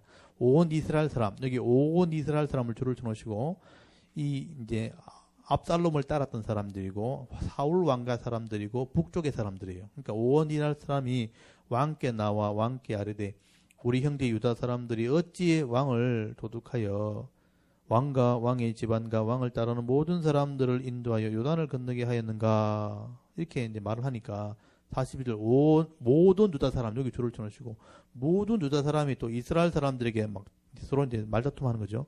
대답하되 왕은 우리의 종친인 까닭이라. 이 종친이라는 것은 가까운 친족이라 이런 뜻이에요. 가까운 사람이라. 종친인 까닭이라. 너희가 어찌 이 일에 대하여 분내느냐? 왜 화내느냐? 우리가 왕의 것을 조금이라도 얻어먹었느냐? 왕께서 우리에게 선물로 주신 것이 있느냐? 이스라엘 사람이 유다 사람에게 대답하되 우리는 왕에 대하여 10몫을 가졌으니 다윗에게 대하여 너희보다 더욱 관계가 있거늘 내가 어찌 우리를 멸시하여 우리 왕을 모셔오는 일에 먼저 우리와 의논하지 아니하느냐 하니 유다 사람들이 말이 이스라엘 사람들의 말보다 더 강경했다. 더 힘이 있었다. 또는 더 과격했다. 이런 표현이에요. 그러니까 유다 사람들과 이스라엘 사람들이 서로 다투게 되는 장면이 나옵니다. 이게 끝까지 갑니다. 그래서 북쪽 이스라엘과 남쪽 유다가 결국 나눠지게 되는 일들이 벌어지게 된 거예요. 이게 이제 사실 사울 왕가 때부터 늘 있었던 일, 아브넬 쪽 사람들, 다윗 사람들, 유다 지파, 이게 결국은 갈려지게 되는 하나의 배경이 된 것이죠. 이스라엘 사람들은 이런 갈등이, 정치적인 갈등이 있었다는 것도 기억해야 됩니다. 이게 다 세상적인 관점이에요. 다윗이 처음 왕이 되었을 때는요, 온 나라가 하나였습니다. 다윗이 그렇게 공의를 행했고, 바르게 정치했고, 누구 가리지 않고 다 이게 받아줬기 때문에 하나 되었다고요. 그때 이방 사람도 섞여 있었고, 블레셋에 일하다 왔기 때문에 블레셋 사람들과 이 이스라엘 사람 전체가 다 하나 되어서 왕이 되었는데, 이 범죄하고 난 뒤에 공의를 행하지 않고 신의를 잃어버리는, 믿음을 잃어버리는 때부터, 관계가 깨지면서부터 결국 나라가 둘로 나눠지게 되는 일들이 벌어지게 된 거예요. 우리 가정도 똑같아요. 교회도 마찬가지입니다. 교회가 앞에서 일하는 사람들이 공의를 행하지 않으면요, 편이 갈라집니다. 그래서 좋아하는 사람들끼리 모이게 되고 니핀 갈라되는 그런 일이 벌어지게 되는 거예요. 그래서 앞에 있는 사람들이 공의를 행해야 돼요. 그러니까 모든 사람과 화평하려고, 화목하려고 하는 그 말씀대로 공의를 행하는 그 삶이 있어야 됩니다. 그래야 좀 부족함이 있어도 하나 되는 거예요. 또 이해하게 되고 용납하게 되어지고. 그래서 나중에 신약 성경에 가면요, 교회가 똑같은 일이 벌어지기 때문에 이제 약한 사람들을 도와주고 받아주어라. 먼저 믿은 사람들이 연약한 자를 돌봐야 된다. 사람들을 서로 존중히 여기라. 나보다 남을 낮게 여기라. 낮게 여기는 게 아니고 낮게 여기라. 서로를 존중하라. 그래야 하나 된다. 성령이 하나 되게 하셨기 때문에 성령이 하나 되게 한 것을 힘써 지켜야 된다. 바울이 그런 얘기를 하죠. 그러니까 세상 사람은 갈리는 거예요. 힘 있는 쪽으로 갈리는 거예요. 이게 세상의 법이에요. 근데 교회는 하나님 법대로 해야 돼요. 그래서 하나 되게 하는 것을 힘쓰는 것이 교회와 구별되는 하나의 일이죠. 그래서 가정도 마찬가지입니다. 가정에서 어머니와 또 아버지, 또 남편과 아내가 있지만 서로가 하나 되려고 하면 전체가 하나 되는데 서로가 갈라서려고 하면 다 편이 갈리는 거예요. 편이 갈려서 싸우게 되고 물질 때문에 싸우게 되고 또 이렇게 감정적인 것 때문에 싸우게 되고 그런 일이 벌어지는 거죠. 그래서 근데 말씀대로 공의대로 하나 되려고 하는 그게 하나님의 뜻이라는 것이죠. 그래서 다윗은 범죄하고 나서부터 이런 일들이 일어나게 되었다 하는 것을 그 후에 이 일이 있으니라. 이게 다 연결된 거예요. 그래서 이런 것을 보면서요, 교훈을 삼으셔야 됩니다. 아무리 공의롭게 하는 사람들도 말씀대로 하지 않으면 이런 일을 당하게 된다. 그래서 여기서 돌이켜야 되는 거죠. 돌이키고 하나 되게 하는 것. 그리고 20장에 넘어가면요, 여기서 지금 중앙에서부터 혼란스러워지니까 변방에서부터 또 분열이 일어나게 돼요. 반역이 일어나게 됩니다. 20장 1절에 보시면요, 여기 마침 거기에 불량 배 하나가 있으니 그 이름은 세바. 세바라는 사람 이름을 동그라미 씌우시고요. 세바인데 베냐민 사람 비그리 아들, 베냐민 지파 사람이, 그러니까 사울의 왕가 사람이란 거예요. 다윗이 지금 혼란스러워지니까 반역을 하려고 하다가 다시 되찾았지만 혼란스럽잖아요. 그때 또 옛날 정권에 있던 사람들이 반역을 일으킨 거예요. 세바가 반역을 일으키면, 그가 나팔을 불었다는 것은 사람을 모았다는 뜻이에요. 나팔을 불어서 사람을 모아서 우리는 다윗과 나눌 분깃이 없으며 이새의 아들에게 받을 유산이 우리에게는 없도다. 이스라엘아 각각 장막으로 돌아가라 하며 이 온 이스라엘 사람들이 다윗 따르기를 그치고 올라가 비그리 아들 세바를 따르나 유다 사람들은 그들의 왕과 합하여 요단에서 예루살렘까지 따르니라. 그러니까 변방에 있는, 이 변방이라는 게 뭐냐, 북쪽에 있는 사람들이에요. 여기 보세요. 이 다윗이 길갈에 왔다 예루살렘으로 돌아와서 이렇게 왔지만 이스라엘 사람과 유다 사람이 서로 다투게 되니까 변방에 여기 벳마가 여기가 세바가 사는 동네예요. 세바가 이쪽 동네에서 반란을 일으킨 거죠. 여기 예루살렘이 중앙이고요. 여기는 저기 변방, 함경도나 저쪽이죠. 변방 쪽에서 이런 반란이 일어나게 되었다 하는 얘기를 하죠. 그러니까 가운데서 제대로 못하니까 변두리 쪽에서 반란이 일어나게 된 일들이 벌어진 게 되죠. 그래서 다윗이 이것을 이제 해결하기 위해서 군대를 보냅니다. 다윗을 갈 수는 없으니까, 변방이니까 먼 거리 있으니까 군대를 보내는데 장군을 보내야 되잖아요. 근데 아까 다윗이 화가 나가지고 아마사를 군대 장관 삼았단 말이에요. 그러니까 요압이 원래 군장관인데 문제가 생겼을 때 요압을 보내야 되는데 다윗이 기분 나빠가지고 관계하지 않고 아마사를 군지휘관 삼았단 말이에요. 새롭게 임명했단 말이죠. 그래서 아마사에게 명령을 할 수밖에 없어요. 그래서 아마사에게 네가 군대를 좀 모아라. 근데 여러분, 수십 년 동안 군대를 지휘해둔 사람이 요압이에요. 그 직속 부하들이 거기 다 있는 거예요. 근데 아마사가 갑자기 인사 발령대가 낙하산대 갔다 왔어요. 아마사를 따르는 사람이 아무도 없는 거예요. 군대를 모아야 하는데 아무도 안 따라가요. 군대가 그런 거예요. 정치 세력이 그런 겁니다. 자기 밑에 수하에 사람이 있어야 되는데 이 아마사는 갑자기 군장이 된 거예요. 그래서 보십시오. 4절에 보시면 왕이 아마사에게 불러요. 아마사에게 이르되 너는 나를 위해 3일 내로 유다 사람들을 큰 소리로 불러 모으고 너도 여기 있어라. 3일 내로 지금 군대를 좀 모아라는 거예요. 5절에 아마사가 유다 사람을 모으러 가더니 왕이 정한 기일에 지체됐다고 돼 있죠. 아무도 안 따르는 거예요. 지금 저기 반역을 진압하러 가야 되니까 모여라 하니까 아무도 안 모여. 3일 동안 못 모으는 거죠. 그래서 6절에 다윗이 이에는 건 이렇게 아마사가 일을 못하니까 아비새가 요압의 동생이잖아요. 일을 하는 사람이 원래는 군인이니까 아비새를 불러가지고 또 요압을 부르기 싫잖아요. 그래서 동생을 부른 거예요. 아비새를 불러서 이르되 이제 비그리 아들 세바가 압살롬보다 우리를 더 헤아리니 너는 네 주의 부하들을 데리고 네 주의 부하니까 요압의 부하를 얘기하는 거예요. 요압을 얘기하는 거죠. 데리고 그의 뒤를 쫓아가라. 그러니까 견고한 성읍에 들어가 우리를 피할까 염려하노라. 요압을 따르는 자들과 그렛 사람들과 블레셋 사람들과 모든 용사들이 다 아비새를 따라 비그리 아들 세바를 뒤쫓으려고 예루살렘에서 나와. 그랬죠. 요 내용에서 이제 다윗과 요압 관계가 있는데 완전히 갈라졌다는 걸 알 수 있는 거예요.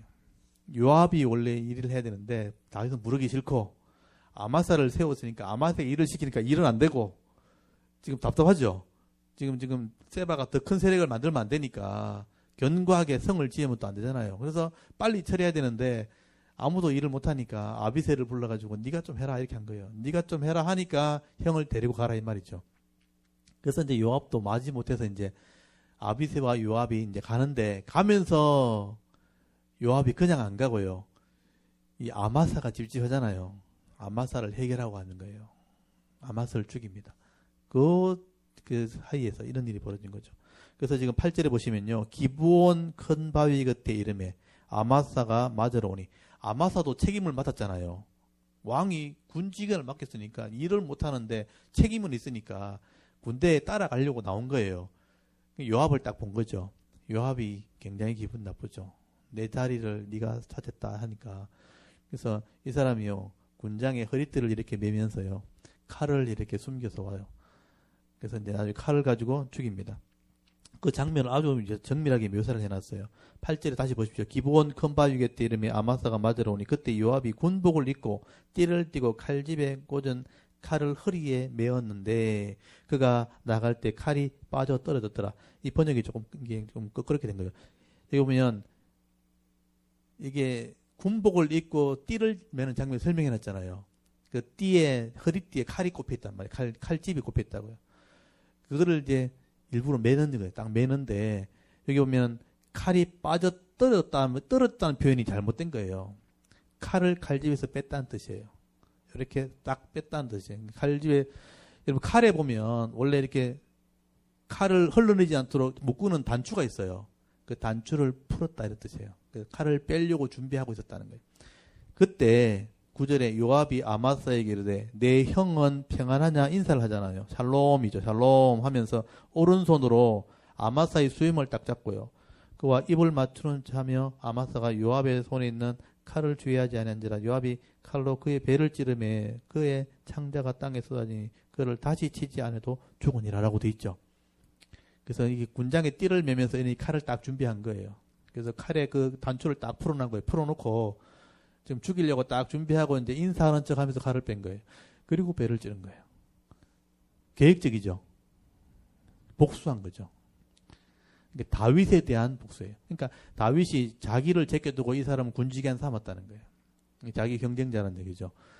다윗이 잘못된 인사를 하는 바람에 자기 사촌끼리 죽이는 일이 벌어졌잖아요. 기억납니까? 여러분이 다윗이 우리아를 죽였을 때 나단이 그랬잖아요. 너희 집에 칼이 떠나지 않게 될 것이다. 네가 잘못했기 때문에 너희 집안에 칼이 떠나지 않게 될 것이다. 그래서 자기 사촌들끼리 서로 죽이는 일들이 벌어지게 된 거예요. 다윗의 잘못된 처진 때문에 이렇게 된 거예요. 요압도 잘못한 거죠, 사실은요. 그렇지만 다윗이 결국 이런 문제를 만들었다는 것이죠. 그래서 아마사를 죽이고 반란군을 진압하러 올라가게 됩니다. 그래서 진압하러 올라갔을 때 여러분 14절 보십시오. 세바가 이스라엘 모든 지파 가운데 돌아다니며 아벨 벳마가, 여기 아벨과 벳마가 이런 아까 지명이 나왔죠. 아벨 벳마가 저게 이제 저게 핫솔 위에 제일 북쪽에 있던 도시입니다. 베림 온 땅에 이르니 그 무리도 다 모여 그를 따르니라. 이에 그들이 벳마가 아벨, 여기 똑같은 이름이죠. 거꾸로만 써놨지만 벳마가 아벨로 가서 세바를 애우고 포위를 한 거죠. 그 성을 향한 지역 언덕 위에 토성을 쌓고 요압과 함께한 모든 백성이 성벽을 쳐서 헐고자 하더니, 그래서 이제 그 세바가 숨었다고 하는 성을 포위한 거예요. 그래서 이제 성벽을 쌓는 것은 밖에 성이 높으니까 토성을 비슷한 높이 쌓아가지고 활을 쏘고 이렇게 하려고 공격하려고 토성을 쌓은 거죠. 그러니까 그 성에 있는 사람들이 놀래가지고 밖에 나온 거죠. 왜 같은 군인이, 우리나라 군인이 왜 이 성을 왜 쌓냐고. 그래서 여기 그 여자가 나옵니다. 16절 보면 지혜로운 여자 한 사람이 나와요. 여자가 나와가지고 왜 감히 이 오래된 성읍인데 여기 와서 당신이 공경을 하려고 하느냐고. 이게 우리나라인데 우리 군인이 와서 왜 공경을 하려고 하느냐고.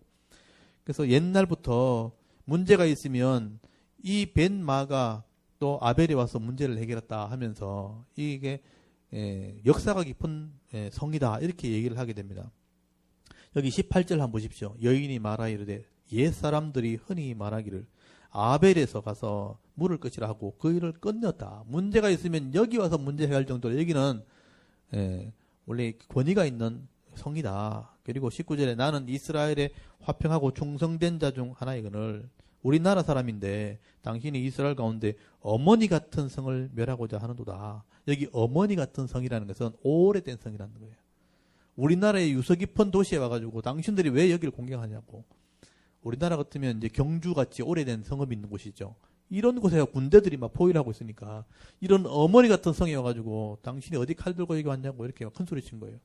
그러니까 이 요압이요, 기가 죽어가지고 20절에 보시면요, 요압이 대답하되 지금 떠덤거리는 거예요. 보세요. 결단코 그렇지 아니하다, 결단코 그렇지 두 번 나오죠. 여자 앞에 지금 더듬거리면서 말하는 거예요. 삼키거나 멸하거나 하려 함이 아니니, 지금 똑같은 말 두 번 했죠. 삼키거나 멸하거나 하는 아니니 그 일이 그러한 것이 아니니라. 에브라임 산지 사람 비그리의 아들 그의 이름이 세바라 하는 자가 손을 들어 왕 다윗을 대적하였나니 내가 그만 내어주면 내가 이 성벽을 떠나리라. 이 성을 공격하려고 하는 게 아니고 세바라는 사람이 여기 숨었다 해서 왔다. 세바만 내주시오. 그러니까 여자 가만히 있어보라 그러니 들어가더니만 세바의 머리를 잘라가지고 집어 던지는 거죠. 그러니까 요압이 그 머리 들고 돌아왔다는 겁니다. 22절에 이 여인이 그 지혜를 가지고 모든 백성에게 나아가며 그들이 비그리 아들 세바의 머리를 베어 요압에게 던진지라 하고 끝이 났다는 거예요. 그래서 여러분 이 요압이 이 아벨 벤마가 찾아가서 한 여인 때문에 세바를 죽였다. 그리고 이제 진압불이 끝났다, 반란이 끝났다 하고 돌아오게 되었다는 겁니다. 이게 이제 아마사가 죽게 된 배경이에요. 세바의 반역 속에서는 아마사가 죽은 겁니다. 잘못된 이 인사를 하는 바람에. 그리고 나서 이제 23절부터 다윗의 그 신하들을 정리하는 장면이 나와요. 아마사는 사라지고 요압이 다시 군장이 되었다. 이 얘기가 나온 거죠. 요압이 다시 지휘를 차지하게 되었다. 근데 군 지휘관이 되었다. 군대의 지휘관이 되었다. 또 여호야의 아들 브나야는 여기 줄을 쳐놓으시고요. 이 사람이 나중에 진짜 이제 장군이 돼요. 브나야가 이제 제일 다루기 어려운 사람이 이방 민족이거든요. 블레셋 사람들이. 원래 다윗의 원래 군대는 블레셋 군대예요. 블레셋과 연합해서 다윗이 살았기 때문에 처음에 그 블레셋을 관할하는 사람이 이 브나야라는 사람이죠. 이 얘기는 무슨 얘기냐면 우리나라 같은 경우도 여러분 이제 우리나라 사람만 있는 게 아니고 외국인이 많이 들어와 있잖아요. 외국인은 성향이 좀 다르잖아요. 근데 그 사람들을 잘 다루려면 어떻게 돼요? 그 사람들을 잘 아는 사람이 되잖아요. 우리나라 사람이 그 사람들 대하기 쉽지 않단 말이에요. 그쪽의 분위기와 배경을 잘 아는 사람이니까 굉장히 마음이 넓은 사람이에요. 다 포함할 수 있는 사람. 그러니까 이 브나야라는 사람은요, 모든 사람들을 포용할 수 있는 굉장히 넓은 사람이에요. 그래서 이 사람은 특별히 그 일을 맡았어요.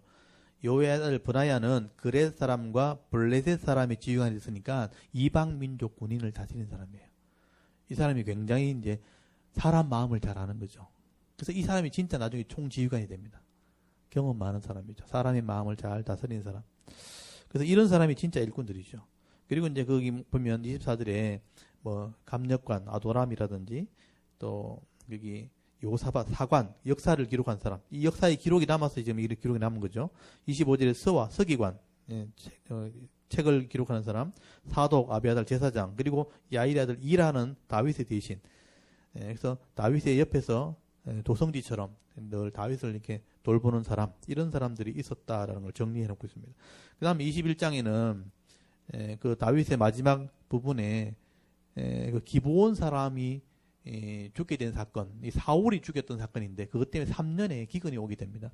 그 기근을 해결하기 위해서 이것을 해결하게 되는 하나의 과정이 나오게 되는데 이것도 이제 좀 눈여겨볼 필요가 있어요. 이거는 이제 할 얘기가 좀 많아서 지금 시간이 다 해서 다음 시간에 좀 다뤄야 될 것 같습니다. 오늘 20장까지 말씀을 나눌게요. 여러분 다윗은 앞에 승승장구할 때 그리고 믿음 생활 잘할 때 왕이 될 때까지 잘 알아요. 근데 이후의 얘기는 잘 몰라요, 사람들이. 다윗이 어떻게 이렇게 변해가는가, 마음이 이렇게 좀 이렇게 좁아지는가, 그걸 좀 보셨죠, 여러분? 아무리 신실한 사람도 범죄하고 공의를 행하지 않으면요, 자기 입지가 계속 좁아진다는 거죠. 사람들의 관계가 깨어지고 다툼이 벌어지고 잘못된 판단을 해가지고 잘못된 인사를 하다가 사람을 한쪽 편을 보게 되는 거죠. 한쪽만 보다가 결국은 이런 자들끼리 다툼이 벌어지는 것을 경험하게 되는 거죠. 그래서 여러분 끝까지 잘하려면 말씀대로 해야 됩니다. 말씀대로. 그걸 교훈을 삼으셔야 돼요. 나이가 들어도 여러분 나름의 대우를 받으려면 모든 사람을 잘 대해야 됩니다. 공의롭게 해야지만 모든 사람에게 은혜를 끼치게 된다는 걸 꼭 기억하십시오. 저나 이제 여러분이 이제 점점 나이가 들어가는 추세이기 때문에 어떤 한 사람만 자꾸 이렇게 하지 말고 대우하지 말고 모든 사람을 잘 대하려고 하셔야 돼요. 그래야 다 존경받습니다.